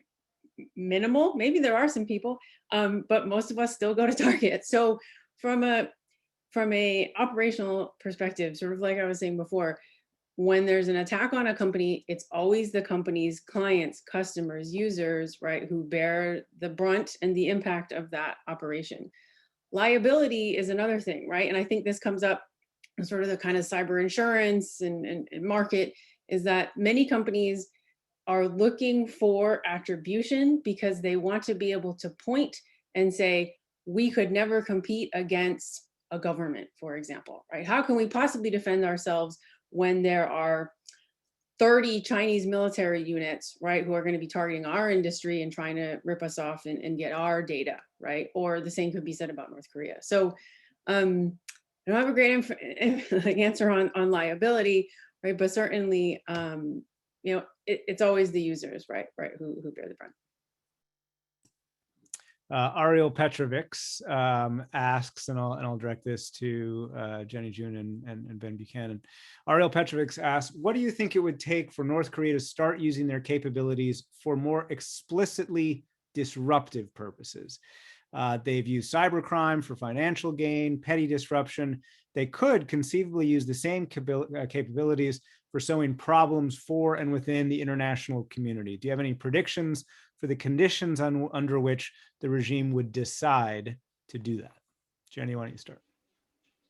Right. So I think the question is actually a little reversed, right? So we used to see a lot more disruptive actions in the early phases of their operation, beginning in 2009. I mean, it was rudimentary, but it gradually sort of, the destructiveness of it gradually built up all the way up to Sony basically in 2014. And after that, we haven't really seen much disruptive operations coming out of North Korea, as much as a lot of their efforts shifted to cybercrime. So the question then is, will they ever go back to the way they used to do things in the early phases of their sort of operation? And I think, that's kind of an open-ended question, right? I think the one thing that we should not do is to, take the current lull in sort of disruptive/destructive operations as sort of definitive evidence that deterrence is working against North Korea, and that some policy that the U.S. did or the international community did, is actively deterring North Korea from, launching something more disruptive/destructive should it choose to. That may be the case, but it's hard to have concrete evidence to sort of to say this is deterrence working, right? So that possibility has to be always open, and I think especially as the administration changes, especially the one in South Korea, possibly changes with the end of the Moon administration, we could see a change in the political climate that warrants such a disruptive/destructive provocation coming in the new political climate. We just don't know that, and so I think it's premature for us to say that this current lull is a product of deterrence or something like that. Ben, what do you think about that? I mentioned before that I was very skeptical of the notion that cyber capabilities would be terribly useful for signaling. And I pitched this argument that they're more useful for shaping in international affairs. As on many other things, the North Korean regime and I don't see it the same way. I think that there's no doubt that they have in the past turned to disruptive operations. I'm thinking here of the Sony operation, but certainly others, as a tool of signaling, as a tool of trying to make their point. I don't think they're terribly effective in that. They do a lot of damage, but they don't achieve the political end that North Korea wants. In that case, it was the failure of those operations to stop the release of the interview. But I do think that, as Jenny suggested, we will see a return to disruptive and destructive North Korean cyber operations when they feel the political climate warrants it. And I don't know if that's an increase in pressure from the Biden administration, from the South Korean government, some kind of military showdown or the like. It's hard to guess what the environment would be, but I'm sure the capabilities are still there. And I think North Korea has shown in the past that it, incorrectly in my view, views these operations as tools of signaling that can help it achieve the political ends it desires. And even if it once again falls short of achieving those ends, it would still not change the fact that those operations are disruptive. So we've got about 10 more minutes. There is a moderator's prerogative here, and the staff behind said moderator have combined a couple of your questions, and so we can give you each a couple minutes to answer this, because I think it might be a good way to end it, and it'll give each of you a chance to say some closing thoughts, but also engage with the specifics here. So Priscilla, starting with you, what misperceptions exist in our analysis of North Korea's cyber? And is one of them a tendency to group disparate actors under the same umbrella? The question specifically asks about the Lazarus Group in regards to that. Yeah, I mean, this could be a whole nother discussion about private sector attribution and naming of groups. So okay, largely, I think I've touched on what I think are some of the misperceptions. If I go back to the last question actually a little bit, I think it's important going forward to make a distinction between disruptive and destructive operations. So we certainly have seen North Korea deploy disruptive tools in more recent operations, specifically, again, in a bank operation against a bank in Chile, for example, in which they deployed a piece of ransomware, right, which essentially took all the network defenders and the attention, right, to try to solve that current crisis, right? It actually bricked some machines, right? So it means not usable anymore, as kind of a cover, a diversion for actually, stealing from people's accounts, right? So stealing from the bank and executing banking transactions. So that was very disruptive. And we have seen them deploy that particular technique in a number of cases, right? So one, yes, disruptive operations, I think, are ongoing, right? They don't raise to the level of national level or healthcare or systemic disruptions like WannaCry, right? But that's a different calculus than destructive. And touching on Jenny's point earlier, I think one of the misperceptions, because North Korea was so disruptive and destructive in their cyber operations in the early 2000s, there's a lot of misperception that there's a lot of political motivation, right? Still, right, within North Korean cyber operations.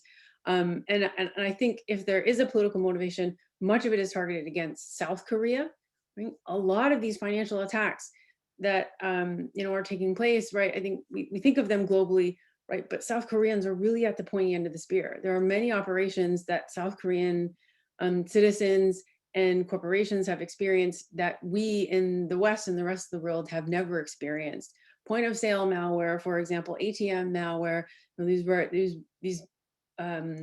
revenue generating operations that are on a smaller scale, and they were more targeted at South Korea. So one, right, misperceptions, I think, we tend to, we don't think of North Korea as very adaptive, right? And all the other, kind of descriptions that I was saying before, but also we tend to over prescribe, right, political kind of motivations, to North Korea. And I forgot the second half of the question. So. Do we group disparate actors under one umbrella? Yeah. And he meant the mention is Lazarus Group, but is the point, what is that one of the misperceptions? Okay.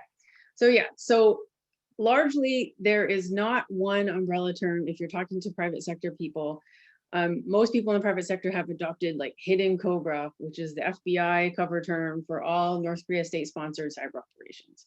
And we like collectively lump a lot of things, operations groups that we believe are affiliated with the RGB, the Reconnaissance General Bureau, or other North Korean intelligence and military apparatuses into this, because we don't know very much about these organizations, right? Jenny can talk probably at length about the RGB, right? And what lot, but comparatively little we really understand.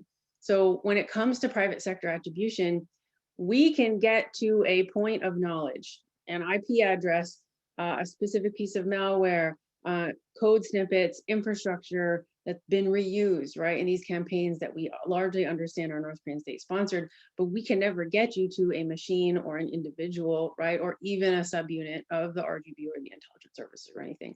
So largely we're taking that a logical leap in the private sector, that because military operations, government, right, are so centralized and heavily controlled in North Korea, that there is not much moonlighting or off the book cyber ops going on, and that most of this is state directed. And that is without a doubt an intelligence gap on the private sector side, is that we just don't understand, and we don't have the data to tell you if there is an active non-government, non-Kim regime supporting revenue generation going on right from North Korean operators. Jenny June, again, combining Brendan and Alex, what misperceptions exist in our analysis of North Korean cyber? And is one of them the tendency to group disparate actors under the same umbrella? Yeah, so I don't have too much to add other than what Priscilla already said. I think there's a tendency to kind of group the subunits of Lazarus Group, whether we call them APT-37, APT-38, based on the targets that they're going after, right? So some of them will be going after just cybercrime, or some of them will be doing sort of industrial espionage, some of them will be targeting South Korea. And I think so I don't really know, Priscilla might know about this much more than I do, but it used to be the case that these sort of target specific groups used to be a lot more pronounced. But I think going back a couple of years from now, I think that's starting to blur a little bit. So, and I also think it's true that these different units share a lot of their tools together, share a lot of their methods together. And so from that perspective, it might be, a little outdated to group these behaviors according to what their, what the targets are. And so, but in another way, if you start grouping them in terms of their, code similarities, or in terms of the infrastructure that they share, that could be also, not a complete way of grouping these groups either. So I don't know what the answer is on what the the correct grouping method should be, but in whichever way you slice and dice it, I think we are bound to have some gaps because we don't, in the end, fully know, how exactly, these groups are organized under the larger sort of umbrella group of the RGB. And Buchanan, you've been set up as the critic, but also the last word. So you get the last word. And again, this is the last question, but feel free to take it as you wish. What misperceptions exist in our analysis, and is one of them the tendency to group disparate actors? So I've enjoyed the last sort of 6 minutes on this question, because this is exactly the kind of down in the weeds cyber threat intel that I think Priscilla, Jenny, and I all love. I recognize that it might not be terribly interesting or comprehensible to folks who are Korea experts first. So what I will try to do here is just take a step back and say, what is this question? Why is it important? And then Priscilla and Jenny are both right in their answers. What does it tell us about North Korea? So taking a step back away from North Korea, what the private sector often does is they will come up with cover terms or code names to describe activity that they see. So Priscilla mentioned that the term you often hear associated as a general catch-all term for North Korea is Hidden Cobra. Jenny mentioned some subsets within that of APT-37 and the like. And these are general terms that correspond to activity observed by the private sector in their kind of forensic analysis. And what's important here to recognize is that breaking these sectors of activity, breaking these operations into clusters is often important for doing attribution, we talked about before. But the challenge as well is linking those clusters to some kind of political actor. And this is a struggle in many cases with a lot of actors. I think it's particularly a struggle with North Korea. And I think there was an assumption amongst people who were not terribly focused in North Korea that, hey, everything in North Korea had to just roll up into one well-organized group of cyber operators, one term. Often you'll hear the term the Lazarus group to describe this. And I think, as Priscilla and Jenny mentioned, that is no longer a great way to look at this. I think it is clear that North Korea does have different kinds of subunits, does have a different kind of organization that's far more disparate than just one single grouping would suggest, with different teams focused on different targets. In this respect, this actually tells us something about North Korea that's interesting, even if you don't care about the mechanics of attributing cyber operations, which is that North Korea, as the theme of the panel has shown, has evolved to a reasonably sophisticated actor in this space, with different teams focused on different tasks, just in the same way that we see different Russian groups, even within the same military intelligence unit of the GRU, focused on different tasks. And the difference with North Korea, as both Priscilla and Jenny said, is that we don't know a lot about how the mappings between our cover terms and the political or intelligence organization works. And there's that lack of knowledge there. But I think what this question and its answers get at is it's a great place to end for a panel like this, because it shows how far North Korea has come in competing in this new aspect of statecraft and international relations. Fantastic, and I couldn't agree more. That was a perfect last combined question. So on behalf of everyone, Ben Buchanan, Priscilla Moriucci, Jenny June, thank you so much for taking the time. And I see John just popped up. I guess back over to John Park. Nick, thank you so much. That was a terrific job in terms of framing and shaping this panel discussion. And big thanks to Ben and Jenny and Priscilla. A lot of food for thought. We have a number of students on the call who are basically doing research in this area, either for thesis projects or dissertation projects. And so we will be reaching and following up after this. I'd like to announce we're going to take a quick break. When we return, we'll start panel 2. We'll be examining the COVID-19 lessons from the Korean Peninsula at 5:50 p.m. Thanks very much.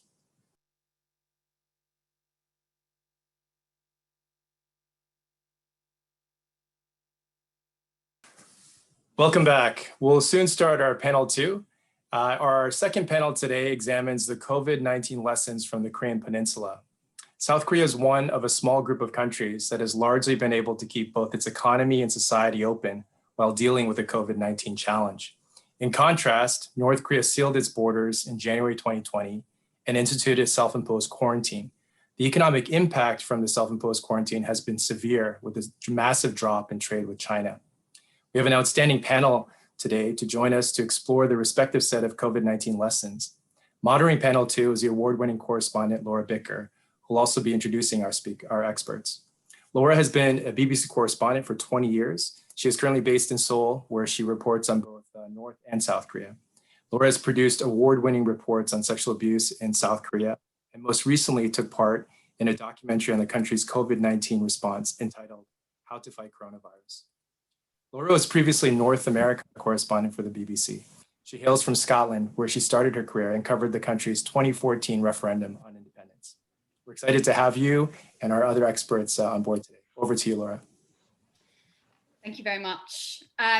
Really honoured to be here and honoured to be joined by two panellists, the two esteemed panellists. I think we'll start with Dr. Young-mi Ji. Now, she's CEO of Institute Pasteur of Korea. She's a special advisor to the Prime Minister on health affairs, as well as the special representative of health and diplomacy of the Korea Foundation. She's a member of the WHO International Health Regulator, IHR, Emergency Committee on COVID-19 Outbreak. She's also an advisor to the Global Centre for Infectious Diseases at Seoul National University College of Medicine and long-term expert advisor of the Korea Research Institute of Bioscience and Biotechnology. So we couldn't have someone more qualified to talk to us about the outbreak in South Korea. And who covers North Korea, Dr. Ki Park is the director of the North Korea program at the Korean American Medical Association. He leads the collaboration between the US and North Korean physicians. And since 2007, he's made 18 visits to the DPRK, most recently in May 2018. Dr. Park is also a consultant for the World Health Organization and serves on the WHO Expert Advisory Panel on Surgical Care and Anesthesia. So thank you very much and welcome to you both. Thanks very much for speaking to us. Good morning from Seoul, where the sun is rising, and happy afternoon where you are. I think when it comes to the COVID-19 outbreak, this time last year, I was at a little known cruise ship called the Diamond Princess, where we were all slightly concerned about a COVID-19 outbreak on the cruise ship. Little did we know that things were going to spread as they have, and life has changed to the point where we're now all speaking on Zoom. So if I can first start off, I mean, I rushed back to South Korea, Dr. Ji, to cover the outbreak here. And one of the things that I noticed was how prepared South Korea was. Why was South Korea so prepared for a pandemic? Thank you, Laura. And first of all, I want to thank Dr. John Park for inviting me to the Harvard Korean Security Summit today. Back in 2015, during the MERS outbreak, actually, I was directly involved in the government outbreak response, especially with the WHO Korea Joint Mission on MERS outbreak, and also technical collaboration with US CDC and the government of Kingdom of Saudi Arabia. So after the painful MERS outbreak in 2015, government made great efforts to strengthen the emergency response capacity in terms of governance, testing and tracing. So government also made the amendment of National Infectious Disease Law so to enable Korea CDC to collecting and sharing the information on cases and suspected cases to ensure people's right to know. And based on MERS experience, Korean government immediately knew that early actions would be very critical for COVID-19 response. And government was really determined to take prompt actions right after the initial report from China to WHO, even before WHO declared a public health emergency of international concern on 30th of January last year. And especially extensive testing was possible because of emergency use authorization in collaboration with the Ministry of Drug and Food Safety and Korean pharmaceutical companies. And on January 27, when we had only 4 cases, Korea CDC organized the meeting with the pharmaceutical companies to produce diagnostic testing kits and distributed nationwide to speed up laboratory testing. So I must say the public-private partnership and transparency in risk communication and with the media and public was very important part of the response. And so through as you all know, 40 strategies of testing, tracing, treatment, and transparency, we were able to keep our society open without complete lockdowns. I mean, one of the things, so I've been to the testing lab where I think you're even underrating your own achievements there, because it was within 10 days, I think, that you had a test kit ready to manufacture and get out. So within 10 days of January the 27th, you had a test kit ready, isn't that right?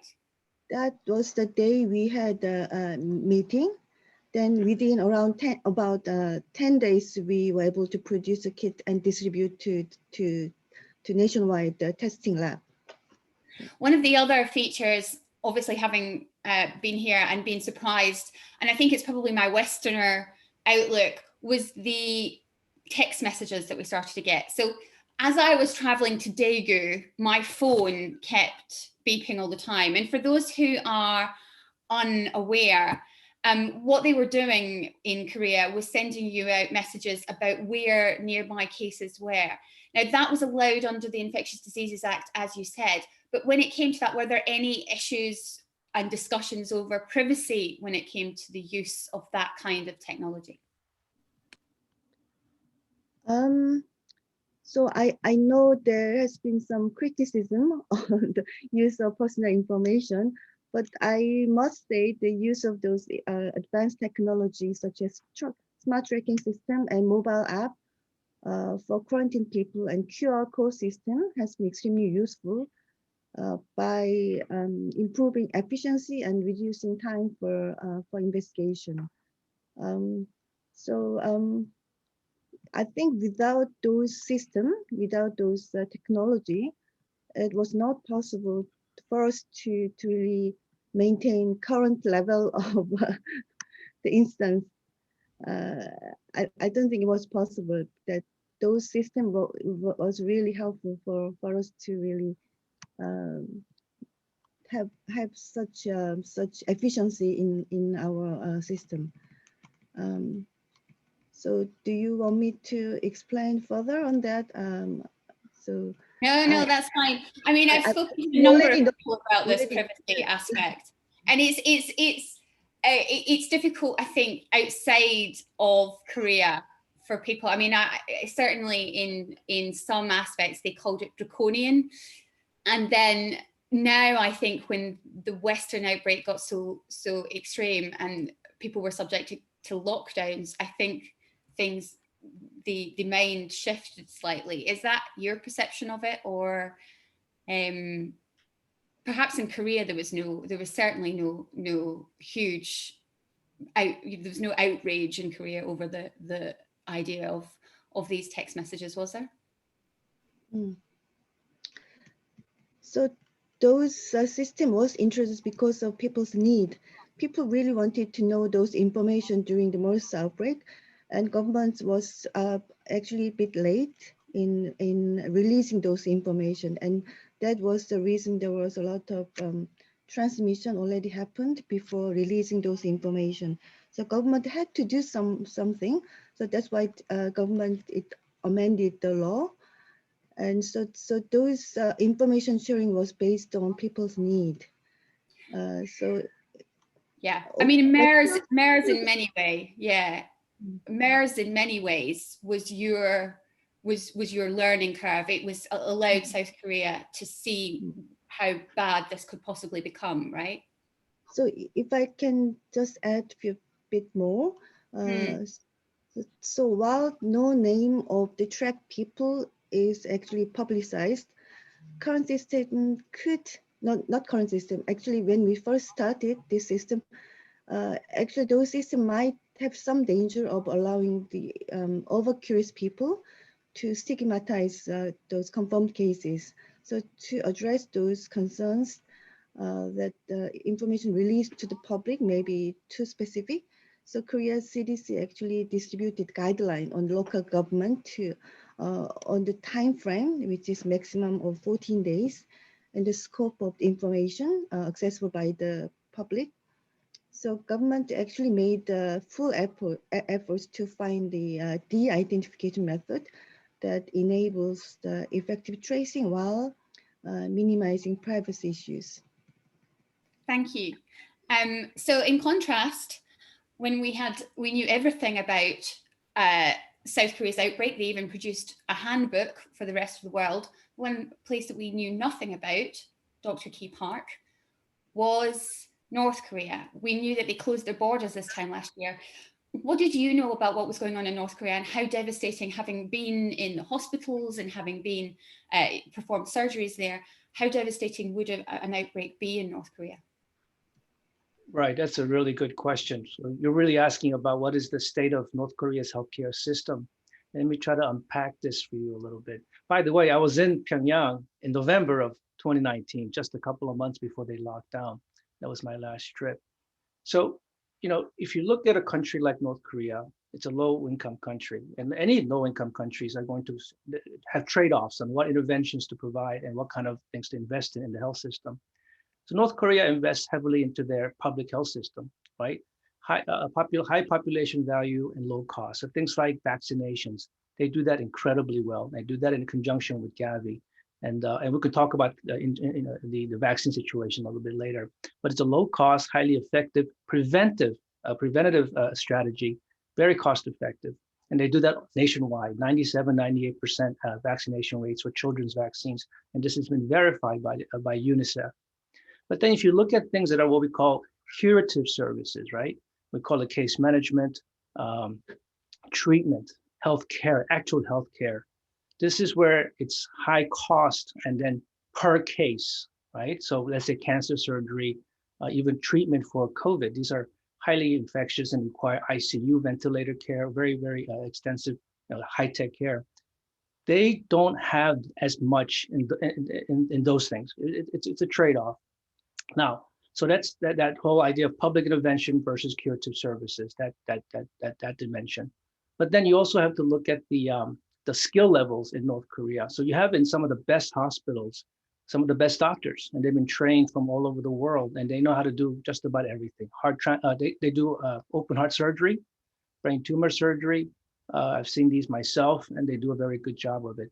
The problem is those kind of services cannot be available for everyone everywhere. And this is a trade-off that they have. It's typically centralized into Pyongyang.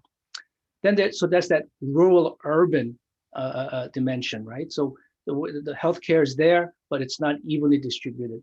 So let's say you introduce a disease like COVID into North Korea, and if you have a massive outbreak, the system cannot handle the curative aspects, the case management aspects of it. There's not enough ICU beds.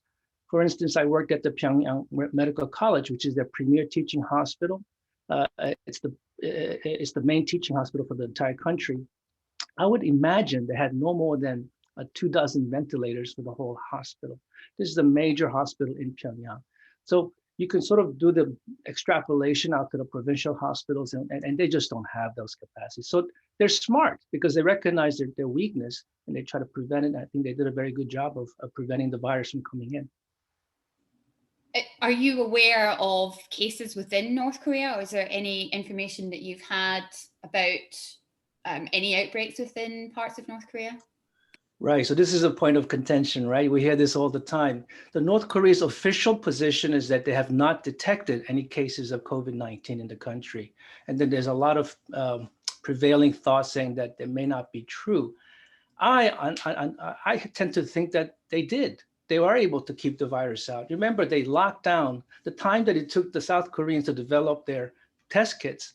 North Korea is figuring out how to prevent the virus from coming in within days of understanding there's a virus outbreak in Wuhan.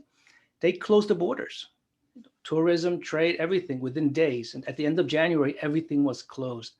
And you remember the video from CNN? It's a promotional video, and there's a footage where Sanjay Gupta is asking President Trump, then President Trump, are you ready for this? Are you concerned about this new virus? And Trump goes very confidently, no, because we're ready for it. And that's exactly what he says. Well, we weren't ready for it. We did not take the virus seriously. And that we're paying a deep price for that. We're going to reach 500,000 deaths pretty soon in the US. We didn't take it too seriously in this country, but in North Korea, they took it very seriously. And in some ways, maybe even too seriously, because they've now considered this a matter of national survival and threat. And there's some implications of taking it too seriously, but we can talk about that later. We'll get on to, I think one of the key things has been really how seriously each country took the virus. And we heard there North Korea took it seriously. South Korea had already had experience with MERS. I mean, you talk about the ICU capacity and the ventilator capacity. In terms of kind of rural, you said extrapolate it out. What is it like in the kind of more rural areas, especially perhaps around the more vulnerable border areas where it could have come from via smugglers, for instance, along the border with China? Is there any indication that they would have been able to cope if the virus was able to kind of make it through the blockade that they put in place? So let me walk you through their testing protocol and capacity. As of today, I think they have about between 15 to 20 machines, the gold standard machines, and I think they may be spread out now around the country. About as of last summer, I think they only had one machine in Pyongyang. So their testing capacity is scaling up, but certainly not a nationwide, test on demand or test everyone like they do in some parts of China. They don't have that. But what they do is they detect people with symptoms that are suggestive of COVID. This is just respiratory illness, some coughing, sneezing, some fevers, and they immediately quarantine these people. And then when able, they do the test and they repeat the test first, and then 10 days later, while they're in quarantine, they repeat the test. If that's negative, they release you from quarantine. They did that for a while when the testing machines, they were able to get hold of more machines. They actually did what they call enhanced surveillance. And I think what that meant was contacts of people with, let's say, cargo from overseas, foreigners, any people that have had potential contact, they would quarantine and test these people. What they're finding is none of these tests are coming back positive. Right, so they have a very thorough testing capacity. So, but one possibility, and I'll give you this, is that in a remote province somewhere, there's some kind of a virus, a viral infection. They quarantine that patient and then wait and see if they get better and then release them, but they don't have the testing capacity to confirm, right? I think in that situation, it's possible that it could be COVID-19, but no one will really know.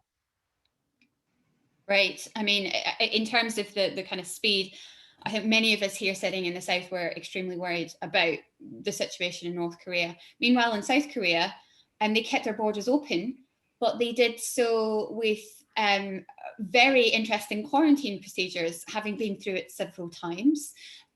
Dr. J, can you talk us through when did they decide to kind of close the border and how they managed to kind of keep people flowing through without closing it completely here in South Korea? So as you know, we have never completely closed the border. We introduced spatial entry procedures. So that I think introduced from, for China, it was just from the beginning. For many other, other countries, I think early April, we have introduced spatial entry procedures. So all the people need to be tested at entry, actually right after entry or within 3 days while they are quarantined. And then for releasing, at the beginning, we have done another testing, but we changed the policy actually later. So unless they develop symptom, we have not tested, but we realized actually it would be better to test again after 14 days. So I think recently also added again the testing after 2 weeks. Yeah? Yeah, I've been through it twice. I feel like I've been tested quite a lot, but compared to my colleagues in China, it's nothing. But yeah, I mean, the procedure's still quite strict, and now you've had to step it up because of the possibility of variants. How concerned are you by, kind of people coming in with this variant? Do you think the quarantine measures, this kind of 14 days in quarantine and the testing measures will manage to keep variants at bay? Well, I know the procedure for the sequencing for all incoming travelers. For all incoming travelers, once they are confirmed, we will go through to sequencing procedure. We cannot really do sequencing for all confirmed cases, but we make sure that we do sequencing for all positive cases from internal travelers. And also when we have outbreak, we select some initial samples for sequencing. But we cannot say 100%, of course, but because recently we have discovered internal the cases that was not from incoming travelers. We also detected the variant from the people without the travel. So we do know that the variant can spread, but we are doing our best because we have introduced, as you probably know, the testing of the people without symptom. If they want to be tested, they can be tested anytime, anywhere. So with that, possibly we can minimize the spread of the virus. But the vaccination is the key, of course. The vaccination will start at the end of February. So once we have that vaccination roll out, hopefully we can keep our level of the instance low. Because our third curve is going down now, so hopefully that won't go up again. But we just have to cross our fingers. So let's talk about the vaccination. So I asked, and many people just said I was being a bit facetious. I asked President Moon at the press conference if he regretted not buying up procuring the vaccines earlier and rolling out the vaccine earlier here in South Korea. Now, the reason I asked this question is because having seen the start of this pandemic, and as you mentioned, how quickly things were done here. I mean, one scientist at the KDCA said it's a Bali Bali gene in South Korea. Everything is Bali Bali, which means, for those of you who don't know, very quick. But it seems that when it comes to the vaccine, it's chonchonwi. It's slowly. Is there a reason why, certainly in South Korea, there would, you're rolling out the vaccine a little bit more conservatively than perhaps the West? Perhaps I realize that the West has a reason to get the vaccine out quickly, but is there a reason why scientifically you're thinking, let's take it a little more slowly? So there are advisory committee for the government for the vaccine. I think during the year, until August and September, we were doing relatively okay. At that time, we had the second wave, but there was advice from the expertise that we have to really see the safety and efficacy of the vaccine first. So I think government wanted to wait a little bit until the vaccines are really used in other countries and see how it goes. But still, there was, I think, the negotiation with those vaccine companies in addition to COVAX mechanism. But there was a certain stage that many advisors started to argue with the speed of the vaccine procurement.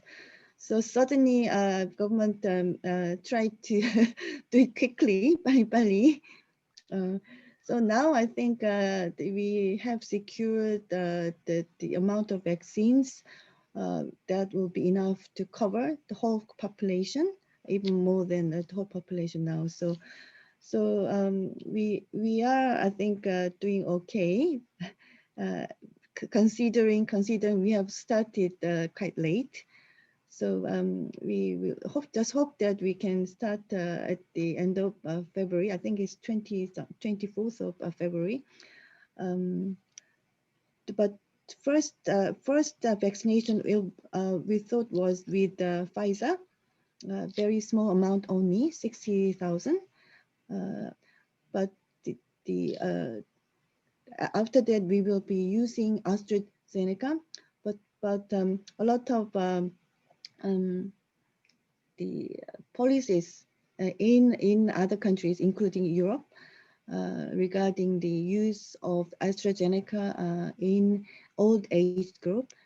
We are still discussing. We have not really decided what we have to do with the AstraZeneca vaccine for old age group. That I think will be decided very, very soon. So once we have we decide, we can also start we can start vaccination for the old age group, but that will be decided probably a few days later. Yeah, fascinating how now it looks as if that the aim is to get herd immunity by November. Is that correct? Yes, yes. That's our hope. Let's keep our fingers crossed. As someone whose mother has been vaccinated, can I tell you, it is a wonderful feeling to know that your relatives are protected, especially my mum's in the UK. In terms, actually, we've just had a question on vaccination, actually, while I've got you here. Is there evidence of anti-vaccination sentiment among Koreans, says Alicia Nelson. So you're well placed to answer that right now. Well, I think generally the anti-vaccination movement is not that strong in Korea, but we have heard a different efficacy of the vaccines among different vaccines. So some people think that we can choose, we hope that we can choose vaccines, which vaccine we will be vaccinated, but that's not going to be possible. We just have to be vaccinated using that designated the brand of vaccines. So we some people are concerned about which vaccine we will be using for vaccinating them. But problem is if they don't want that vaccine, they have to wait for a long time. So experts, including myself, actually, we think that still it will be better, even though they don't want that specific vaccine. It will be better to be vaccinated as early as possible, even though it has a little less efficacy. Because the flu vaccine usually, and other vaccines usually have quite a good uptake in South Korea. But at the end, I think to explain, Alicia, there was a bit of a mishap at the end of 2020 where some flu vaccine was left out and there was worry about the kind of batch contamination, and that's kind of increased a little bit of what we call anti-vax sentiment. But ordinarily South Koreans don't have that kind of anti-vaccination sentiment. Am I right? Yeah, that's correct. Yeah. It's not the same in my country, the UK, and in the US. There are many websites which have kind of anti-vax sentiment. There's not the same here in South Korea. Well, fingers crossed that goes well. I think we're all trying to figure out what's going on in North Korea, Key Park, when it comes to the vaccine. Do they have enough vaccine procured, or what do we know about what they've got so far? Right. So do you want to talk about whether they can develop their own vaccines now or later? Let's do that now, because so I've read the reports. I've had anonymous sources telling me that they've developed their own vaccine. Is that a possibility or not? So yeah, it is possible. They do have the technical know-how to splice genes and also to insert it into, let's say, bacteria for mass-produced hormones. I know that they have that kind of capability. And then, the genetic sequence for the entire SARS-CoV-2 virus is open source. So you can, theoretically put it together and figure out which one's the spike protein and design it. So that they can probably do it. And they might even be able to inject it in some subjects and even test the immune response by measuring the antibodies. But what they won't be able to do is to do a large-scale efficacy testing, right? Because they don't have any, regular infections happening So when you want to test the vaccine, you got to put it out in the public where there's actually a decent rate of COVID happening, like U.S., right? Or South Africa. So that's the main issue for North Korea. They wouldn't be able to do the study. So now let's talk about why the North Korea really needs the vaccine. We talked a little bit earlier, John referred to it, the economic implications of the border closure. They went into a bubble, right? So trade with China has almost completely come to a standstill. There are massive backlog of containers at the ports of entry. Humanitarian aid has come to almost a complete stop. There's no rotation of international staff. The country is in a complete lockdown. And there are implications to that. So when you have, you will have degradation of healthcare system, increasing poverty, decrease in health-seeking behavior, loss of humanitarian assistance. All these things actually cause significant human costs, right? They're not COVID directly, but in the secondary results of these measures. They need a path to reopen, that's for sure. And they see this as a threat to national security, and they really have to have almost, they call it security guarantees, right? What will make them feel secure? It's the vaccine. So they're very keen on it. There are a couple of ways for them to acquire it. We talked about making their own, but the other one is to get it from the outside. So let's just talk about the COVAX facility, because we know that they went ahead and applied for the allotment, and it's the COVAX AMC, the Advanced Market Commitment. This is the group of about 90 countries that are low income. They're eligible for free vaccines through donors. And they've just been notified actually of allotment of 2 million doses that will probably come towards the end of this month actually, right? But there are a lot of caveats. For instance, the AstraZeneca vaccine, which is the one they were likely to get, they have indicated that they will get, has not been approved by WHO yet. It's under review right now. It probably will be, but what are the conditions, especially what Youngmi talked about, the old age group and that kind of stuff. And then also in terms of vaccine choices, countries like North Korea are limited. So we can say we want Pfizer. Great. When I say we, South Korea can have Pfizer because they have ultra cold temperature storage facilities and transportation facilities. Most developing countries don't have this kind of network of ultra cold freezers to be able to safely transport without damaging the vaccine, if you will. Things like Pfizer, maybe even Moderna. So AstraZeneca requires just a standard refrigeration type of temperatures, 2 to 8 degrees Celsius. And they have extensive experience with this type of vaccine. The vaccines I talked about before for children, those are all protected in that cold temperature ranges. So the AstraZeneca makes perfect sense to them for many reasons.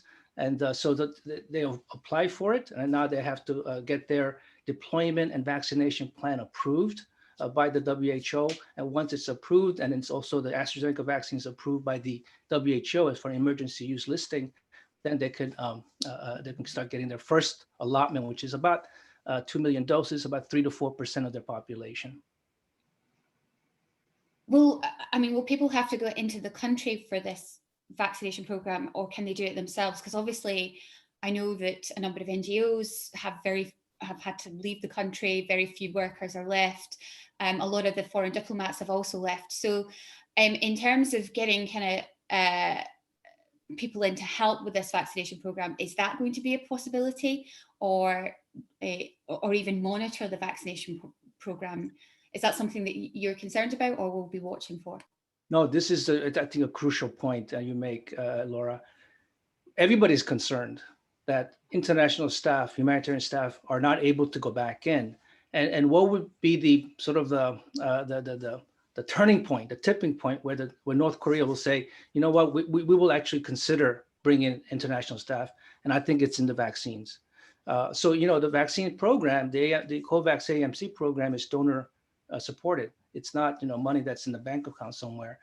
Donor countries put in money, including South Korea, and then there's a pot of money, and they purchase these vaccines at a discounted rate and then distribute it in an equitable fashion, which I think is wonderful. I think we need to do more of this. So, but donors have certain expectations. right? Transparency and accountability. They want to make sure that the money that they have donated goes to do the job that it was intended to do. And every recipient country knows this. This is not just unique to North Korea.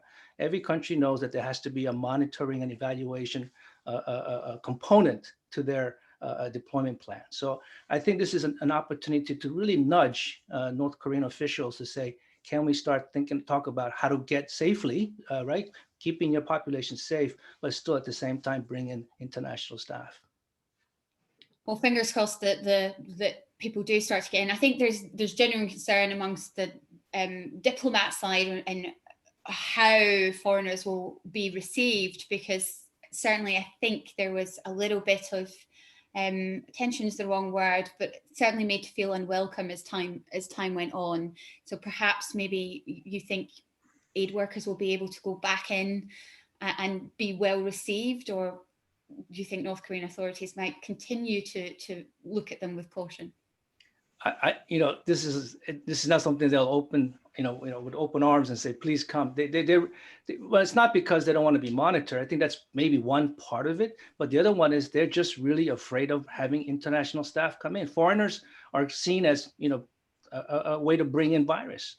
Letters that go in, packages, for them, it's like, it's contaminated. Snow, they talked about snow and anything that washes up on a beach.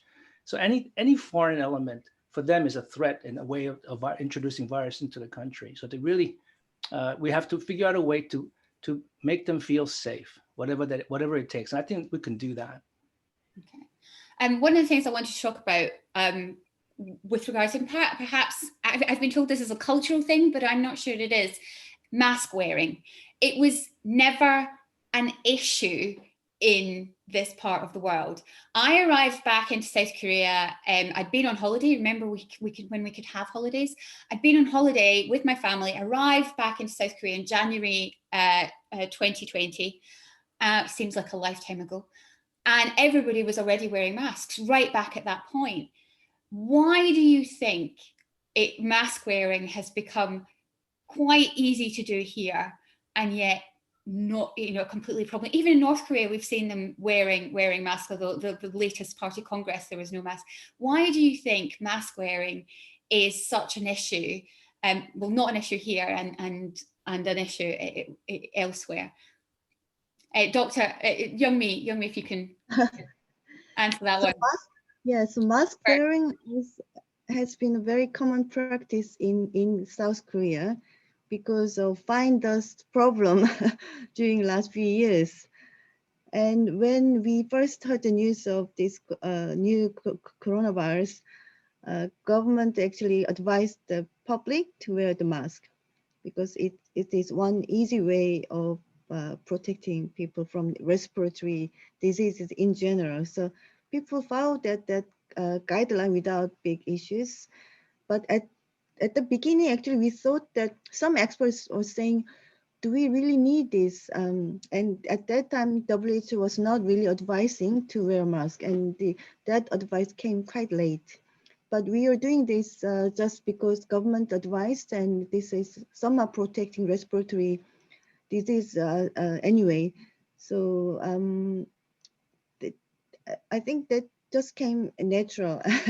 We were having the habit of wearing the mask during last few years because of some other reason, fine dust from China, maybe half from South Korea as well.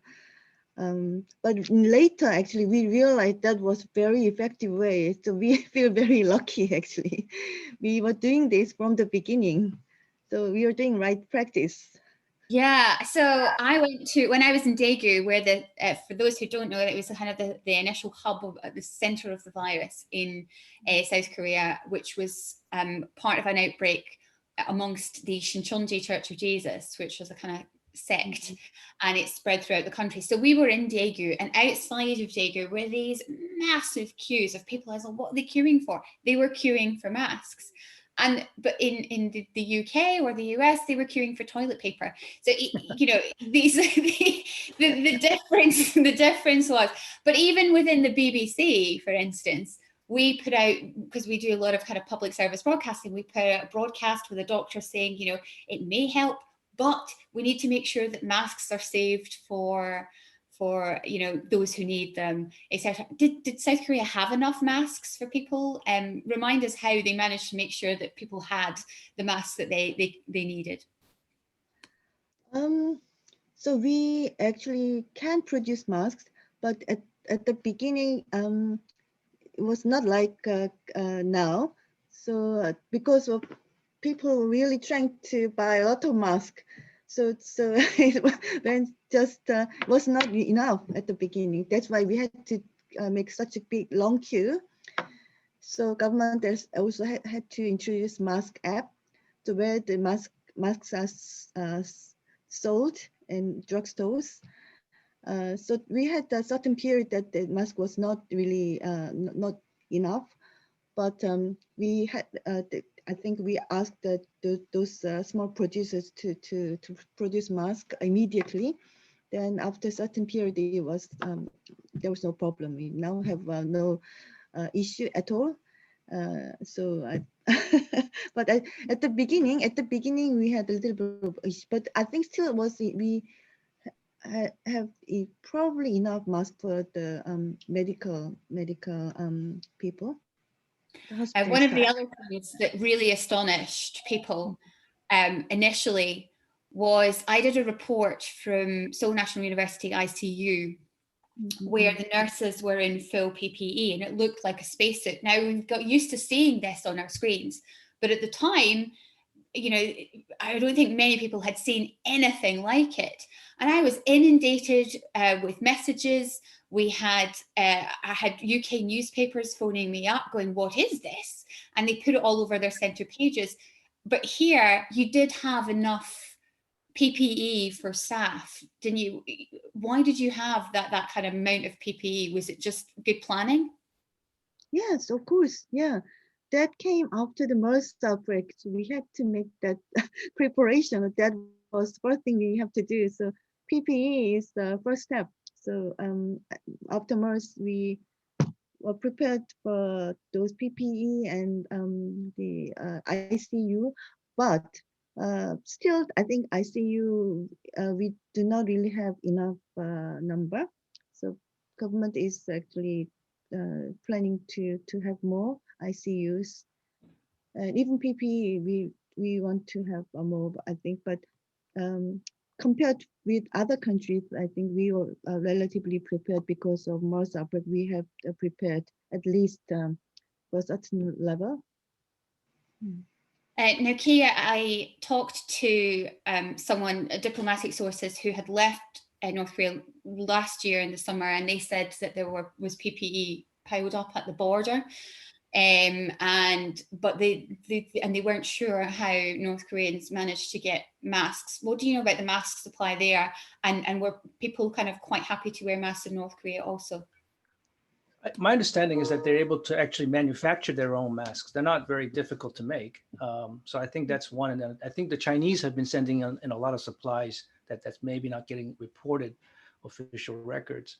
But as talking about the behavior part, you know, you look at Asian, and I don't want to generalize because there's some exceptions, but people typically like to conform. They don't want to stand out, you know. And so if there's a sort of a social norm of everybody wearing masks, they're gonna wear it, you know.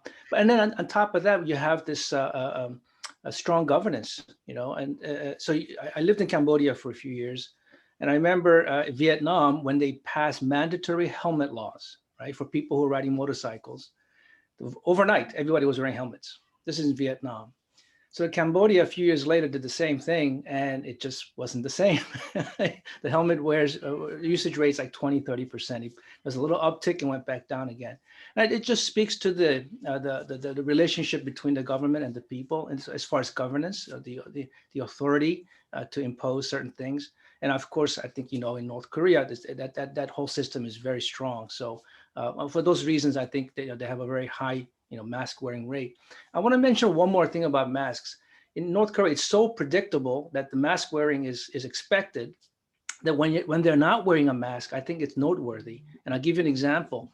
So during the last party Congress, 8th party Congress, it was notable that the people inside were not wearing masks. This was like 6,000, 7,000 people indoors with, their leadership sitting right in front. That is not a propaganda piece to me. That's, so I think this is an indication of the level of confidence that the government has in able to control the virus from coming in through its borders. And then you can see that by saying, hey, we're not going to wear a mask today. So. In terms of the kind of efficacy of mask wearing in North Korea, would you think that will continue?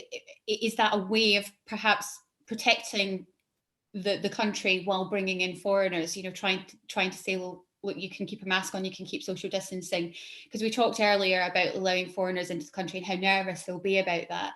Is it perhaps a way of educating them that mask wearing, social distancing will enable them to stay safe, even if the foreigner poses no threat, but it's a way of kind of continuing that? I think they'll be very, very cautious on rolling back any one of these measures, right? They're very risk averse when it comes to the virus. So I think the mask wearing will continue. Even when the country is vaccinated, let's say, 70, 80, 90% herd immunity. Remember, the AstraZeneca vaccine, which is the one they're going to go with, it may not be effective on the South African variant, especially for the mild and moderate disease. So there's these variants coming through. So I think it's a tool. It's a key pillar in fighting against this COVID pandemic, but it's not a silver bullet. And North Korea will be very measured and calibrate their responses very carefully. And they'll be on the side of being overly cautious. Young-mi, if I can ask you, in terms, and I'll ask you both this, in terms of the kind of lingering effects of COVID-19 on the peninsula, I mean, we've talked about how they've both North and South Korea have managed to kind of battle the effects of COVID, but we are far from out of this pandemic. It could be many months, if not perhaps years to come, where we're battling different variants of COVID-19. In terms of South Korea, what are the preparations underway for the long-term and lingering effects of COVID-19? And how do you think South Korea will cope with that? So many people think that COVID-19 pandemic changed the international order of countries. And South Korea was the first country outside China with the big outbreak of COVID-19 during February to March.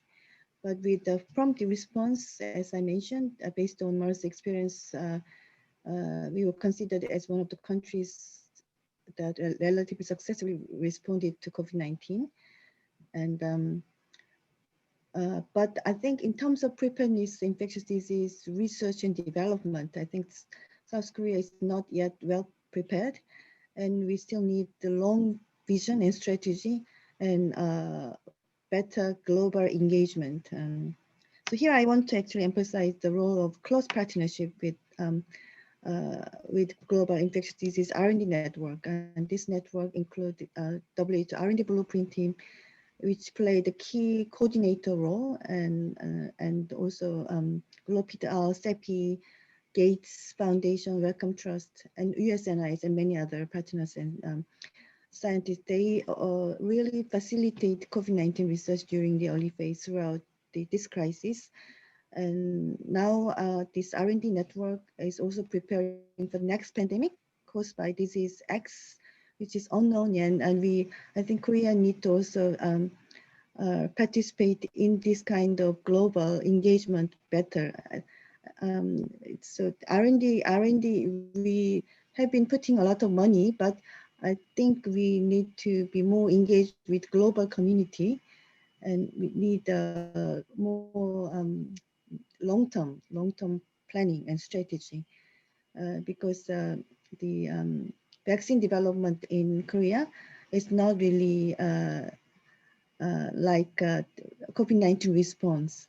So we are still, we have several vaccine in candidate in development, but they are not yet that like stage phase 3, it's only phase 1.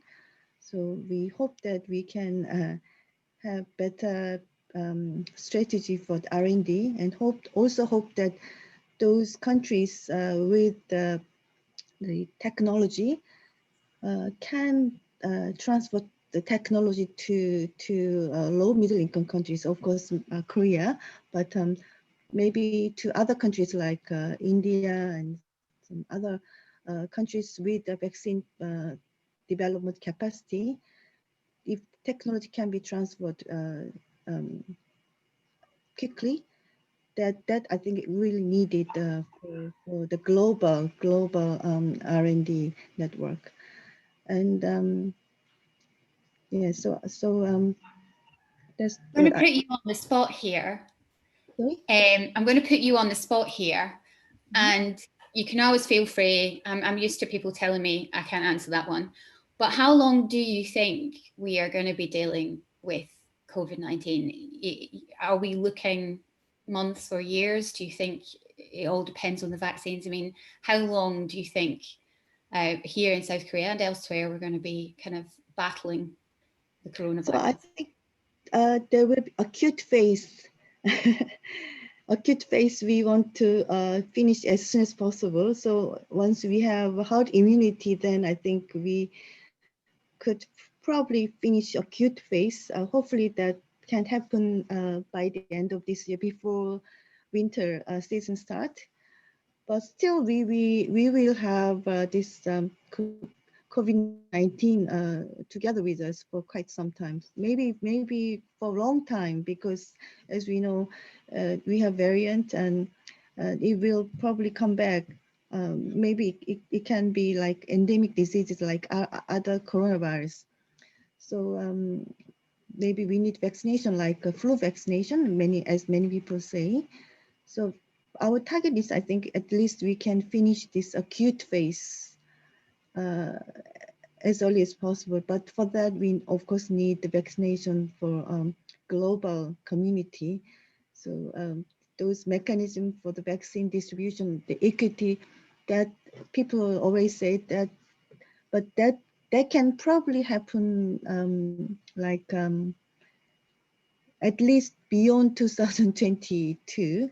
Not this year. This year is not possible. But somehow I think that the COVAX is targeting 2021, but that's only maybe 20% of the whole population. So for the herd immunity for the global population, that it will take time. So probably earliest time will be 22. Maybe beyond. So okay, I'm trying not to get too depressed here.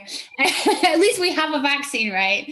I mean, as someone who lives in different parts of the world from our family and our loved ones, it's always that kind of, and I know millions of others around the world are the same. I think most of us are just hoping one day to see our families, which will be nice. But yeah, I see we're going to be dealing with it for some time to come. Key, I think that when it comes to the lingering effects of COVID-19 in North Korea, it's less of the effects of the virus and more the effects of the blockade. Am I right in saying that? Yeah, so in some ways, it's ironic. The sanctions that they've been subject to for years, I think may have actually have given them an edge in a way by going into a bubble. For them, it's not a big deal. You know, it doesn't seem to be as big deal as we thought it was going to be. They seem to be like not in a hurry to reopen, for instance. And I think they won't reopen fully until the global pandemic has subsided. And I mean, the young man is the expert on this. I'm a surgeon, but I would only add to to her prediction. You know, these low and middle income countries, we all had to be vaccinated. For the global pandemic to sort of come down, we really have to vaccinate everyone. And so it's in everyone's interest, the high income countries, to make sure that, you know, as quickly as possible to vaccinate everyone. Yeah. And that includes North Korea. I realize in your capacity as a surgeon and kind of medical expert, but in terms of the blockade in North Korea, I think many of us are worried about how that's affecting supplies getting in, not just medical supplies. I mean, you were there in November before the pandemic, and we're here over a year on. are you concerned about the lack of supplies that have been getting into the country over that time, and what effect, as someone who knows the country, what effect do you think that could have on North Korea long term? So from a medical standpoint, I remember in November, some of the medical equipment required parts, replacement parts, and they couldn't get it because of the sanctions, right? There's no mechanism for a North Korean hospital to order parts from a company in Germany. They can't transfer funds, and the company won't sell because of the sanctions, all kinds of issues. So they have to go through sort of the gray market. Anyway, the medical equipment was already in very questionable situation then. And now with the blockade, I can't imagine that they will be able to resurrect any one of these machines. What they're doing instead, though, is trying to develop domestic, engineer and manufacture their own machines within. It's just their Juche philosophy, and I've seen them do that with ultrasound machines. They've developed their own CAT scanner. I mean, so they're doing the best they can with what they have, but I am worried. The health system is going to really suffer. The delivery of essential health services will suffer. Tuberculosis, that's a big burden in North Korea. How will we get all the testing and the medications and continue to deliver the drugs that they need, these life-saving drugs that they need? They're going to run out in a very short time now.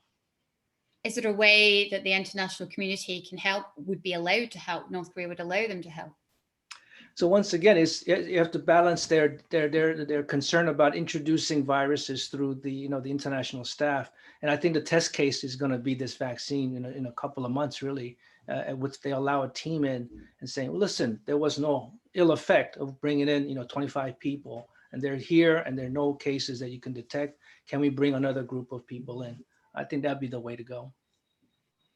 So I think one of the biggest surprises to someone who was sitting in the Korean Peninsula reporting daily about how South Korea was managing to flatten the curve when it came to coronavirus was how Western countries, for instance, was not doing anything similar to what was happening in East Asia. Now, Young-mi, if I can ask you, again, I do feel like I'm putting you on the spot. South Korea produced a handbook for countries on how to fight the pandemic. What was your experience with other countries taking that advice? And also, were you surprised by how few in the West followed South Korea's example? So I want to say one example of wearing mask, and that we had one good example of the impact of wearing mask. There was the outbreak of COVID-19 in one of Starbucks cafe in Seoul, and so all the staff of the cafe were wearing the mask, while the guests were not wearing masks because they have to drink coffee. So a lot of people, a lot of guests were infected, and also there was secondary and tertiary transmission from that from those cases. But no one in the cafe, no staff in the cafe were infected. So that clearly shows the big impact of the wearing mask. And there are many other occasions like that. So hope that other countries could really introduce the wearing mask as a mandatory requirement for the public. And also in Korea, we had the early guideline for wearing mask and the public transport. So that kind of policy could be very useful if it was introduced early, maybe also in US and some other countries. But I think some country, like Asian countries mainly, we were wearing masks from the beginning, like Hong Kong and Singapore, Taiwan. Those countries were implementing those countries very early, so no problem. For Western countries, that kind of policy was quite difficult to introduce. It was not really accepted widely among public. So that I feel quite sorry for those the wearing mask is very easy easy thing to do in my mind, but I just want to give that easy example that could be very easily introduced in many countries. But somehow also WHO, I'm member of WHO emergency committee. So during the committee meeting, I really wanted to emphasize that easy policy could be introduced in many countries if WHO give strong advice. But I think my opinion was rather minor, minor voice. Well, we now know that your opinion is well worth listening to. In terms of test, track, and trace, so I remember March the 11th, I put out a whole kind of TV and radio and extravaganza on how South Korea was testing, tracking, and tracing. And it was 2 weeks before the UK went on lockdown. Did anyone kind of in the West, for instance, get in touch to ask about how South Korea was testing, tracking, and tracing so quickly? Because at that point, we'd had the peak by about the end of February, and already case numbers were beginning to come down. So in terms of test, track, and trace, did you find that other countries were kind of willing to learn? Yes. Actually, we had a lot of occasions for those experience sharing webinars. Many countries, including US, we had a lot of webinars with US, mainly academic institutions. And also some countries from Europe, like Sweden, I think, France, some other countries, but I think maybe not UK, but Asian countries, including Malaysia, Indonesia, Taiwan, Singapore. We wanted to have some discussion of travel bubble. But among European countries, I think there were a few countries also asked us to share the experience of those 3T, 4T strategies. Well, it was put into place quite effectively. We're all, apart from the gather ban, for those who don't know, in South Korea right now, we are not allowed to gather in groups of more than 4 people, but it works fine because 4 people is the perfect number for dinner. More than that, and you have to cook too much. Key part, obviously, when it comes to North Korea, very few followed their extreme example of closing down the borders. But in hindsight, do you think perhaps, even though it's going to affect them long term, do you think it's been the most effective strategy for the country? No, without a doubt. This is a very smart way to go to prevent the virus from coming in the first place. They consider it a matter of national security. And they've done this before where they've asked the country to sort of sacrifice in the name of national security, for instance, their weapons development. And same thing, I think people are willing to do that to protect so that no North Korean loses their life against this threat. When do you hope to get back in? Are you hoping at some point you'll get back in? We don't know. We're actually exploring ways to engage with our counterparts virtually. It hasn't been as easy as I thought it was going to be because I thought it'd be a very simple matter to do. But, it's pretty much across the board, DPRK missions around the world, including the ones here in the U.S. and New York, they've sort of went into their own little bubble, and so communication has been somewhat limited. And we know this is going to take a lot more time. So figuring out how to engage with them, share information, and support them virtually. It's been a challenge, but we're exploring it. So you're just to so you're actually kind of chatting to North Korea's representatives virtually about the situation in the country currently? No, we're trying to make that happen. Which is so the best way to do it, I think, would be through a multilateral platform that they already trust and work with. So WHO would be a perfect platform just to set up that kind of knowledge sharing platform. But where they approach the threat. So for I'll give you an example is the quarantine period. They've gone as long as 40 days, 30 to 40 days. And if you look at any other countries, in South Korea, maybe 14 days, and it's based on the level of evidence that you have. But they don't look at it from strictly from a medical evidence or health evidence standpoint, but they're saying if there's a possibility that the virus can be still, infectious after 30 or 40 days, then we're going to go that extra time. So if they see one example, one paper that describes this one, anomaly, that's it. That's their cutoff point. So that's the way they think. You remember when they had the gentleman who tried to swim across to the North Korea border, and they shot him and burned him, and it wasn't because it was a defector, but it was because they saw him as a carrier of potentially the virus. Same thing with the leaflets, and so for them it's an attack. That's how they see it. Now, just to remind people watching that you're able now to put in questions for our panelists. And we've got one from Barbara who said, what lessons should we learn from dealing with COVID-19 so that we can be agile to respond to future pandemics? And how do we avoid repeating the war against COVID-19? Well, Youngmi, you mentioned earlier that this will not be the last pandemic, which sent shivers down my spine, as well as the fact that we're going to be dealing with this for some time to come. So how should we, what lessons should we learn from dealing with COVID-19?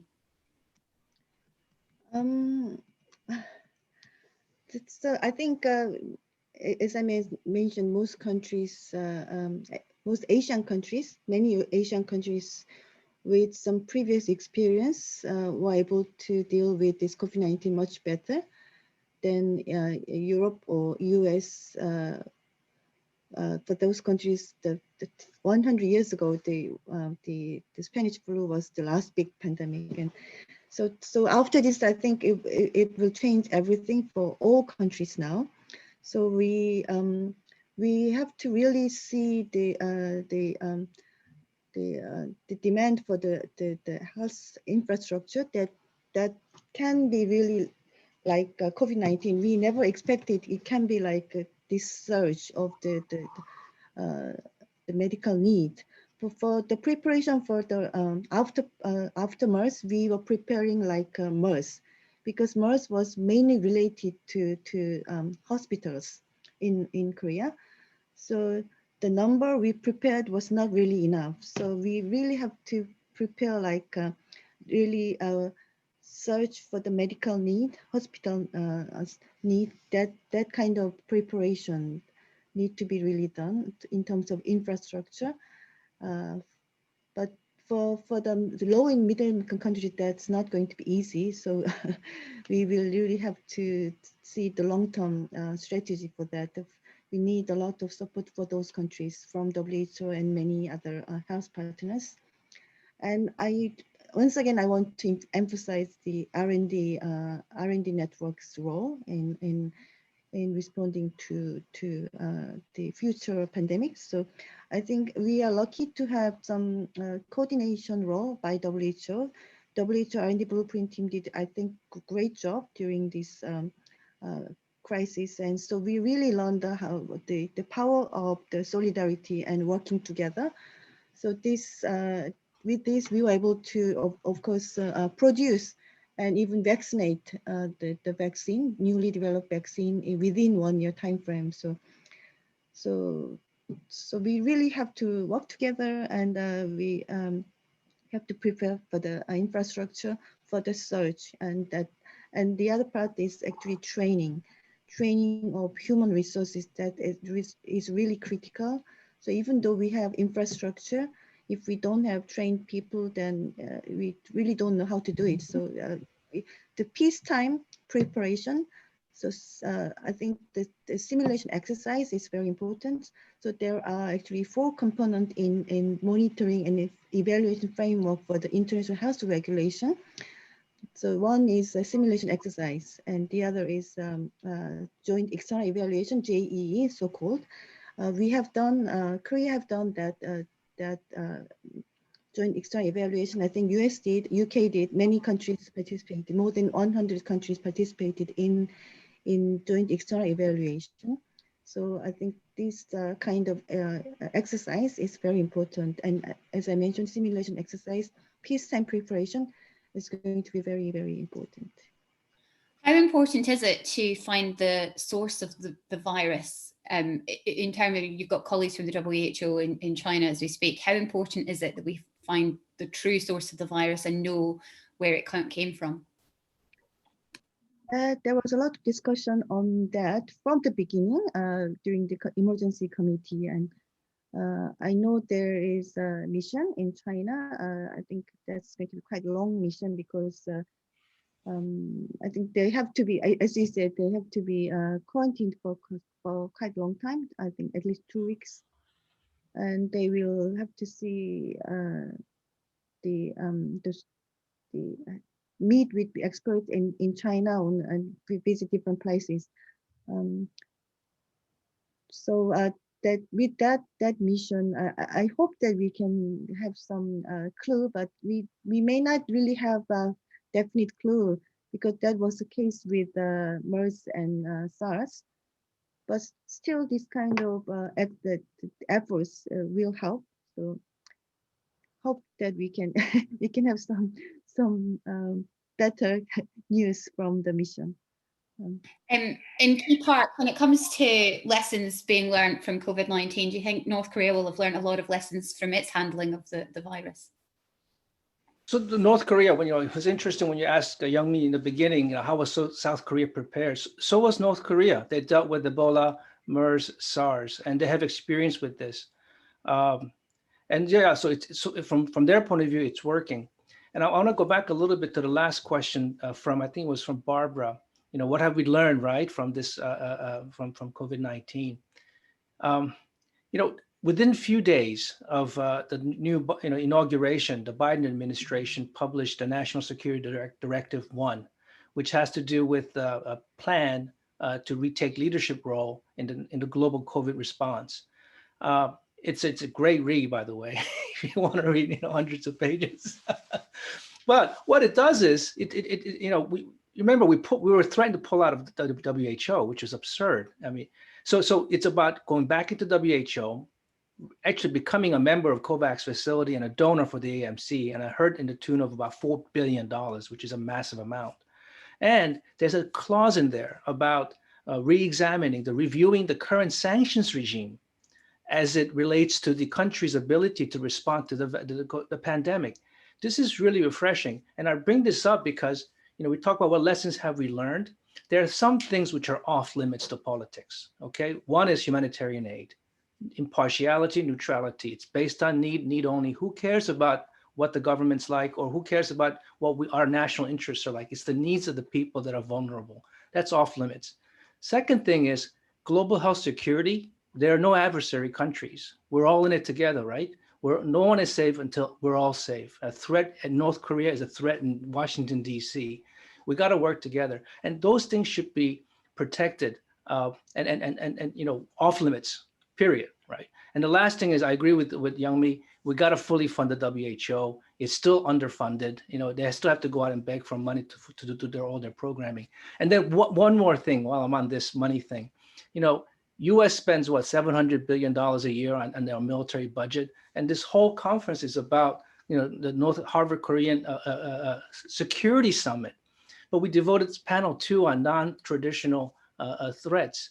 So if we just devoted, let's say this is 1 out of 6 panels, 1/6 of the amount of money we spend on military to global health security, I'd be very happy about that, because all the weapons that we have cannot kill a single virus. I think that one of the most sobering moments for me during this pandemic was when I interviewed Foreign Minister Kang here in South Korea.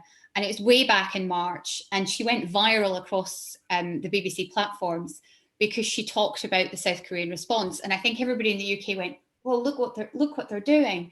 And she said at the time, one of the things that we need to be prepared for in this country is pandemics.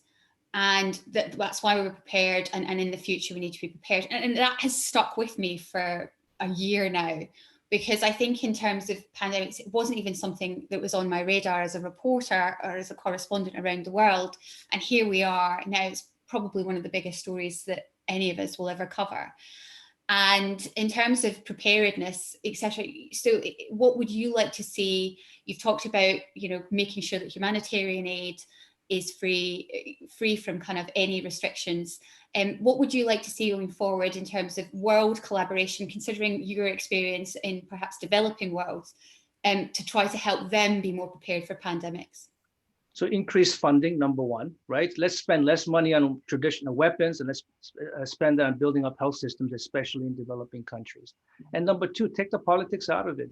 I'll give you very specific examples. When North Korea was their turn to host a regional committee meeting for the Southeast Asia Regional Office, so each member state hosts their regional committee meeting once a year. It's their health assembly. U.S. blocked it. U.S. said, no, we don't want you to have it in North Korea because it's going to involve computers going into North Korea. It made no sense to me. So number one, politics out of it. And I'll just bring the other example is, when Global Fund, which is a $4 billion a year funder of HIV, AIDS, TB, and malaria, threatened to pull out of North Korea in 2018. It was the height of the maximum pressure campaign by the U.S. And they did. They pulled out. And now they went back in ultimately. But North Korea actually still remembers these things. It's fresh in their mind. They just have to be assured that there won't, U.S. or any other country who are rich or have a political power, they don't use health as a way to get their ultimate achieve their ultimate national objectives. They just need to be assured of it. That's what they want to hear. Is someone advising, do you think, the governments in terms of US and others on this basis? You've read the document, you've heard the bit. Is someone now advising the Biden administration and others that this is now a way to go forward in terms of where the money should go and how it should be allocated? Well, I'm always an optimist, and so I know that it's not a perfect world, and we know that. We know that, and even the North Koreans politicize aid. So everybody's guilty of it. Let's face it. But we should all should be striving towards the perfection, the perfect ideal. And I think the Biden administration, by putting out this directive, is showed that their intent, at least, and I'm very encouraged by that. Laura, can I just mention one thing about North and South Korea? Please do. So I get some information about North Korea's COVID-19 situation from Dr. Ki-bak. It is only information I can have.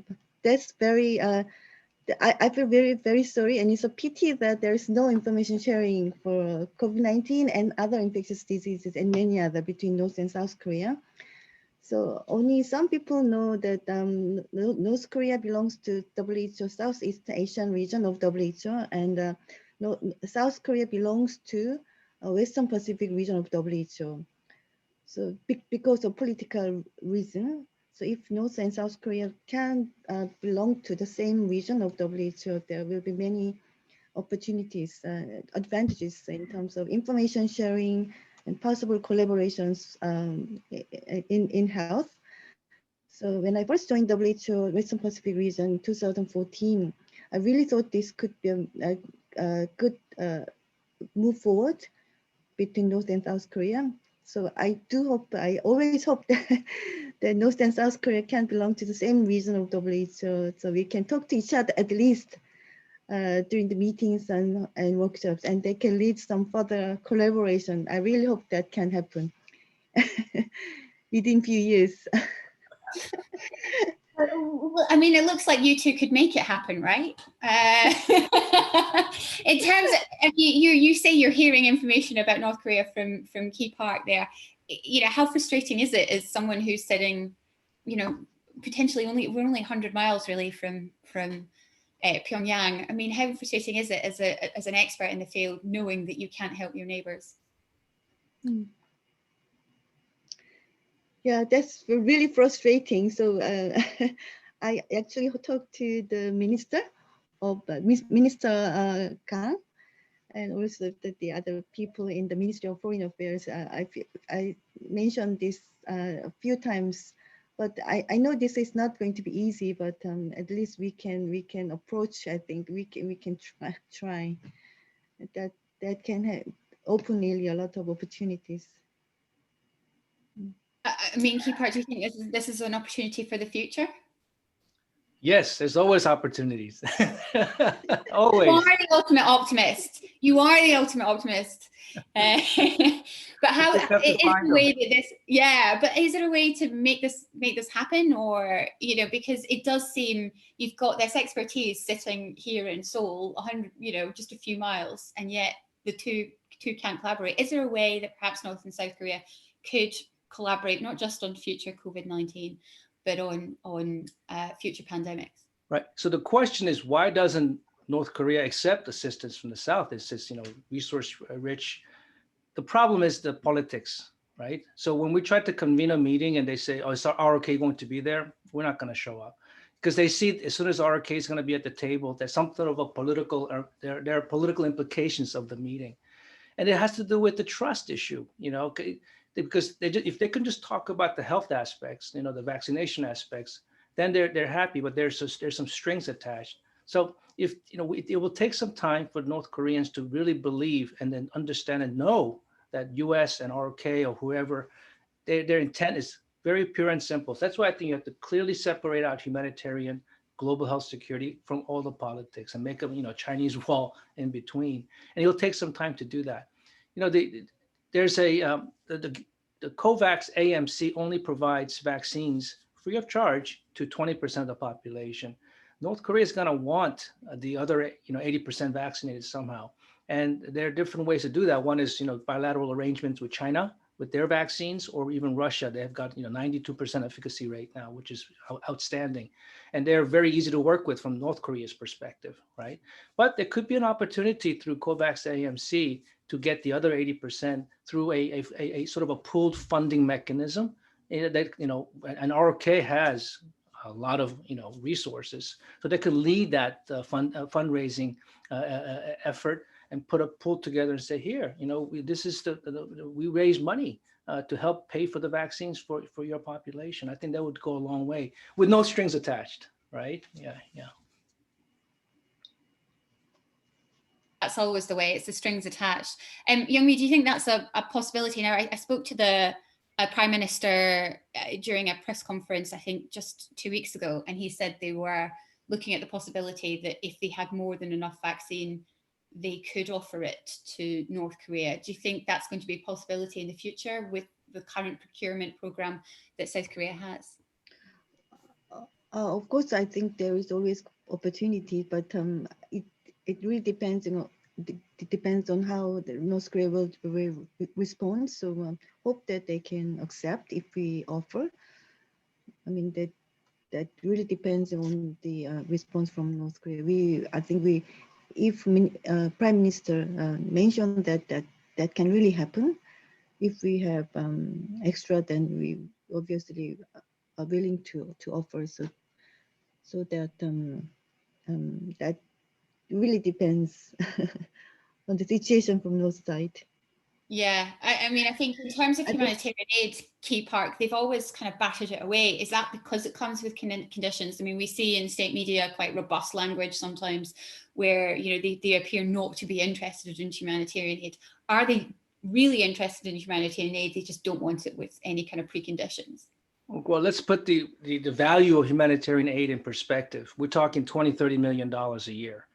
I mean, this is not they could take it. It's not worth their time to even devote, a bureau within the Ministry of Foreign Affairs to deal with it, because the amount of money that's been going in from the humanitarian aid side has been cut down so much from diplomatic pressure that it's really meaningless almost, right? The only ones that really take are UNICEF programs, and then WHO, some programs through them, and then both of them are implementers for the Global Fund program, and of course the vaccination program. Those are the major ones, right? So it's not this, they don't.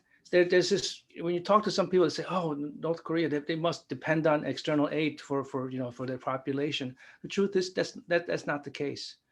They can take it or leave it. I'm aware that we're into the last few minutes, really, last few minutes. In terms of questions, if anyone has any questions, please feel free to put them to our panelists. But when it comes to the kind of advice that we would offer the world here from the Korean Peninsula, Youngmi, you've talked a lot about the lessons learned.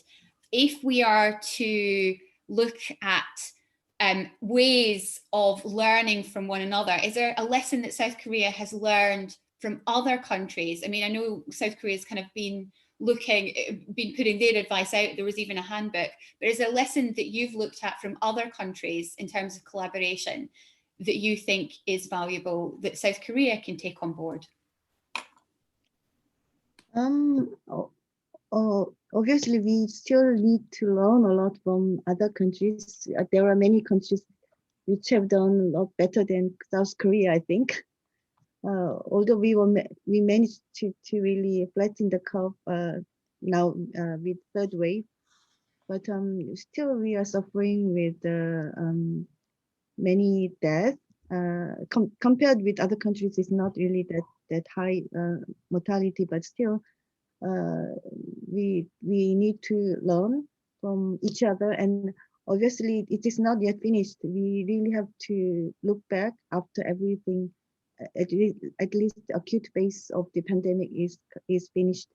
So we will have to see what we have done at that time. I think it's too early to say we have done successfully. So that's our homework, I think. So if we have some questions, I'll stop here. But if you do not have questions yet, do you have questions? I have questions.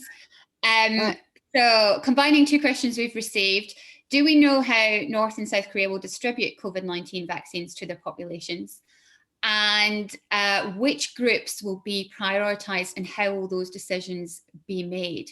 So combining the two, do we know how North and South Korea will distribute COVID-19 vaccines to populations? I think two of you have covered that.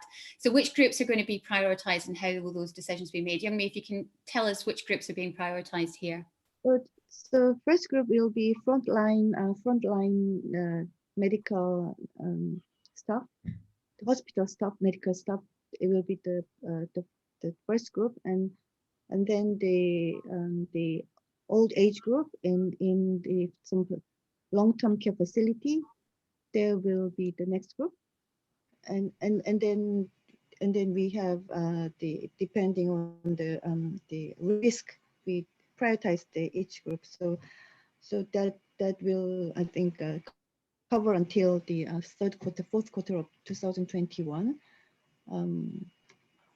Yeah, but the number of each group is, I think, all planned according to the government, the national plan. And while I have you there, this is a really good question from Nina in New York. There's been a lot of discussion in the US about how comorbidities can affect the health outcomes of people who become infected with COVID-19. So how do the populations of North and South Korea compare to those of the US and other Western countries with respect to those sorts of comorbidities? It's a really good question. I don't really know about North Korea very well, but for South Korea, yeah, for South Korea, we do have high the morbidity of the chronic disease people, like other Western countries. So we do have high proportion of diabetes and hypertension and other chronic diseases. So they will be prioritized for the vaccination, definitely. Do you think having... But it also depending on the age, so there will be the first group over 65 years old, and then less than 65 years old will come later. Yeah. But in terms of, because I think a lot of people, including the Prime Minister of the UK, had said that one of the reasons why the death rate was so high in the West was perhaps a higher rate of obesity, heart disease, that kind of thing, and that's affected the death rate. What's the situation in South Korea when it comes to that kind of comorbidity or kind of risk factor in catching COVID and dying from COVID? That can be true, actually. So we do have relatively less obesity compared to some other Western countries. That can be actually true. we have relatively less obesity rate than Western countries, I think. And Key, Park, over to you with those two questions. Yeah, these are really good questions. So the prioritized groups, the way we have some information on this because North Korea has submitted an application to the COVAX AMC facility, or to the program. And there you're supposed to list the priority groups. And so my understanding is that the 1% is frontline healthcare workers, followed by, I think, about 15% of the elderly population. And the third group is the population with the comorbidities. These are what they're proposing. This is what was accepted. So then, of course, when it goes to actually, the jabs in the arms, you will have to be monitored some way to make sure that they stick to this plan. But those are the three groups that they're prioritizing off the bat.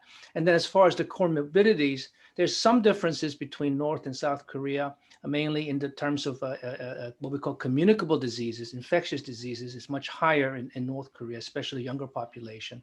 But beyond that, if you look at things like diabetes, cancer rates, and those kind of things, they're more similar than not. That's been my impression. So in terms of the kind of, what about, obviously levels of obesity will be a lot lower in the likes of North Korea as well as South Korea. That affects so far we know your ability to fight the virus seems to be in underlying conditions. So there are fewer of those in North Korea, is that right? Well, so obesity, I think for sure, but things like diabetes, their rates are approaching almost 10%. Which is in the South Korea, maybe slightly higher than that. So yeah, that's a good indication of the population, the type of chronic disease that they carry. In terms of how North Korea, in terms of health services, I know they're building this big hospital in Pyongyang, which they hope. Do you think that will go some way to helping them prepare for the likes of future pandemics or any kind of health issues within North Korea? Is that hospital a big deal to you? No, that's one hospital. Really what they need is a nationwide plan to strengthen their, the critical care capacity, ventilators, oxygen generators, those kinds of things. And that's in their plan. And they submitted it to the WHO, a nationwide strategic plan for COVID response last July. And those things are actually all in there. So the Pyongyang hospital, which we heard about, Pyongyang General Hospital because of the news and then because of, the Chairman Kim was there. But that's just one blip. It needs a nationwide plan. Young-mi, am I muted? No, I'm back. Young-mi, if I can ask you in terms of hospital expansion, you mentioned there are going to be more ICUs, etc. You've learned lessons in that way. So how will you expand Seoul's and South Korea's capacity to respond to pandemics in terms of hospitals and institutions? So government is planning to have more public hospitals, but I think obviously we also need to work with the private hospitals. I think in collaboration with private hospitals, we can secure some bed ICU for preparedness for the pandemic. So that kind of planning will actually be decided after this. Even during this crisis, it is happening. But those preparation. So one is preparing more public sector, but also the definite clear cooperation plan with private hospitals to secure more infrastructure for dealing with the pandemic preparedness. That is coming, I think. Dr. G, while I have you, it would be lovely. We're finishing now, and I realize you guys have talked for a very long time, and it's been really interesting. Just if I could have your final thoughts before we go today in terms of the COVID-19 and response from you. What are your final thoughts and final perhaps words of advice, lessons learned, etc.? What would be your final thoughts when it comes to COVID-19? It was really. Oh, sorry. Please, Young-mi, you first. Well, I think it was you. I thought it was no, me. No. Well, let's have Young-mi first, and then we'll have Dr. Key Park. I take charge. The Scottish accent's really hard on me too, Young-mi. Right then, laddies and lasses. Right, come on.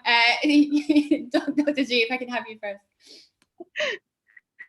So I was really happy to talk to Laura and Dr. Kibak, because that was the only opportunity for me to know about the North Korean situation. I really enjoyed the session, and I just want to mention one thing about the U.S. situation. So during I had the chance to participate in Schmidt Futures Forum last month, and I mentioned the return of U.S. as a public global health leader, and I'm very happy to see the change with this new Biden government, and very much welcome that the U.S. is back. And we all know this is time for this global solidarity, and we have to work together. So we all of us can only exit from this pandemic through the global solidarity. So hope that we can continue to work together, and hope there is another opportunity for us to talk to each other, especially to learn about the North Korean situation. Thank you. And Dr. K. Park. Yeah, so Youngmi and I are both in public health, right? So normally when we're talking in a panel, it's like an echo chamber. We're all sort of like, yeah. It's really refreshing that John and the team at the Belfer Center has put this panel within this global, the overall security summit. And the audience is different. I know this because this is the Kennedy School audience, not public health audience.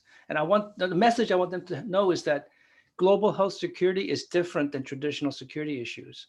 And it offers a whole new way to think about approaching, cooperation and diplomatic opportunities. And let's not hope we don't waste it. Well, on that note, thank you both very much for joining us today, and it's been a fascinating discussion for me, especially someone who's followed this pandemic so closely, to hear from both of you, especially as I cover both North and South Korea. So thank you so much for giving us your thoughts, and I hopefully we'll keep our fingers crossed that we're over the acute phase, as Dr. G keeps telling us, and that things get better from here on in. So with that, 감사합니다. 고맙습니다. 수고했습니다, Laura. 고맙습니다. 감사합니다. 네. Well, thank you so much, Laura. That was an exceptional job at moderating a vibrant public health discussion on a vital topic. Our thanks to Dr. G and Dr. Park for the critical public health work and sharing their insights about COVID-19. Thank you. We now move to our wrap-up session. Today's panels highlighted the fast-moving, non-traditional security issues from the Korean Peninsula. As an oracle of global trends, Korea provides an important perspective of how such issues play out in the global community. During day 2 of our summit tomorrow, we'll be exploring traditional security issues. Titled Reading Kim Jong-un, Panel 1 will feature a unique collection of authors who researched and wrote path-breaking books about the young North Korean leader. Robin Wright of The New Yorker will be moderating the panel, with the intrepid Anna Fifield, author of The Great Successor, the visionary Dr. Van Jackson, author of On the Brink, and the electric guitar playing Dynamo and Kipanda, author of Kim Jong-un and the Bomb. Titled Negotiating with a Nuclear North Korea, What's Old, What's New, Panel 2 will feature former US negotiators with North Korea and foreign policy experts. Our very own Dr. Francesca Giovannini, Executive Director of Managing the Atom Project, will be moderating an all-star panel with Professor David Kang, Director of the Korean Studies Institute at USC, Andrew Kim, Fellow with Belfer's Korea Project and former head of the CIA's Korea Mission Center, Dr. Gina Kim, Research Fellow at the Korea Institute for Defense Analyses, Dr. Seymour, Director of the Crown Center at the Brandeis University, and former White House Coordinator for Weapons of Mass Destruction, and Susan Thornton, Senior Fellow at the Paul Tsai China Center at Yale Law School, and former Acting Assistant Secretary of State for East Asian and Pacific Affairs. As we close today, I'd like to add a personal note of gratitude in honor of Professor Ezra Vogel. Ezra passed away in December at the age of 90. He He was our very first speaker at the inaugural Harvard Korean Security Summit and a strong supporter of our early efforts to launch the Korea Project. As a natural institution builder, his advice was golden. Ezra continues to inspire our community building and mentoring activities at Harvard. Thanks very much for joining today, and we look forward to seeing you for day 2.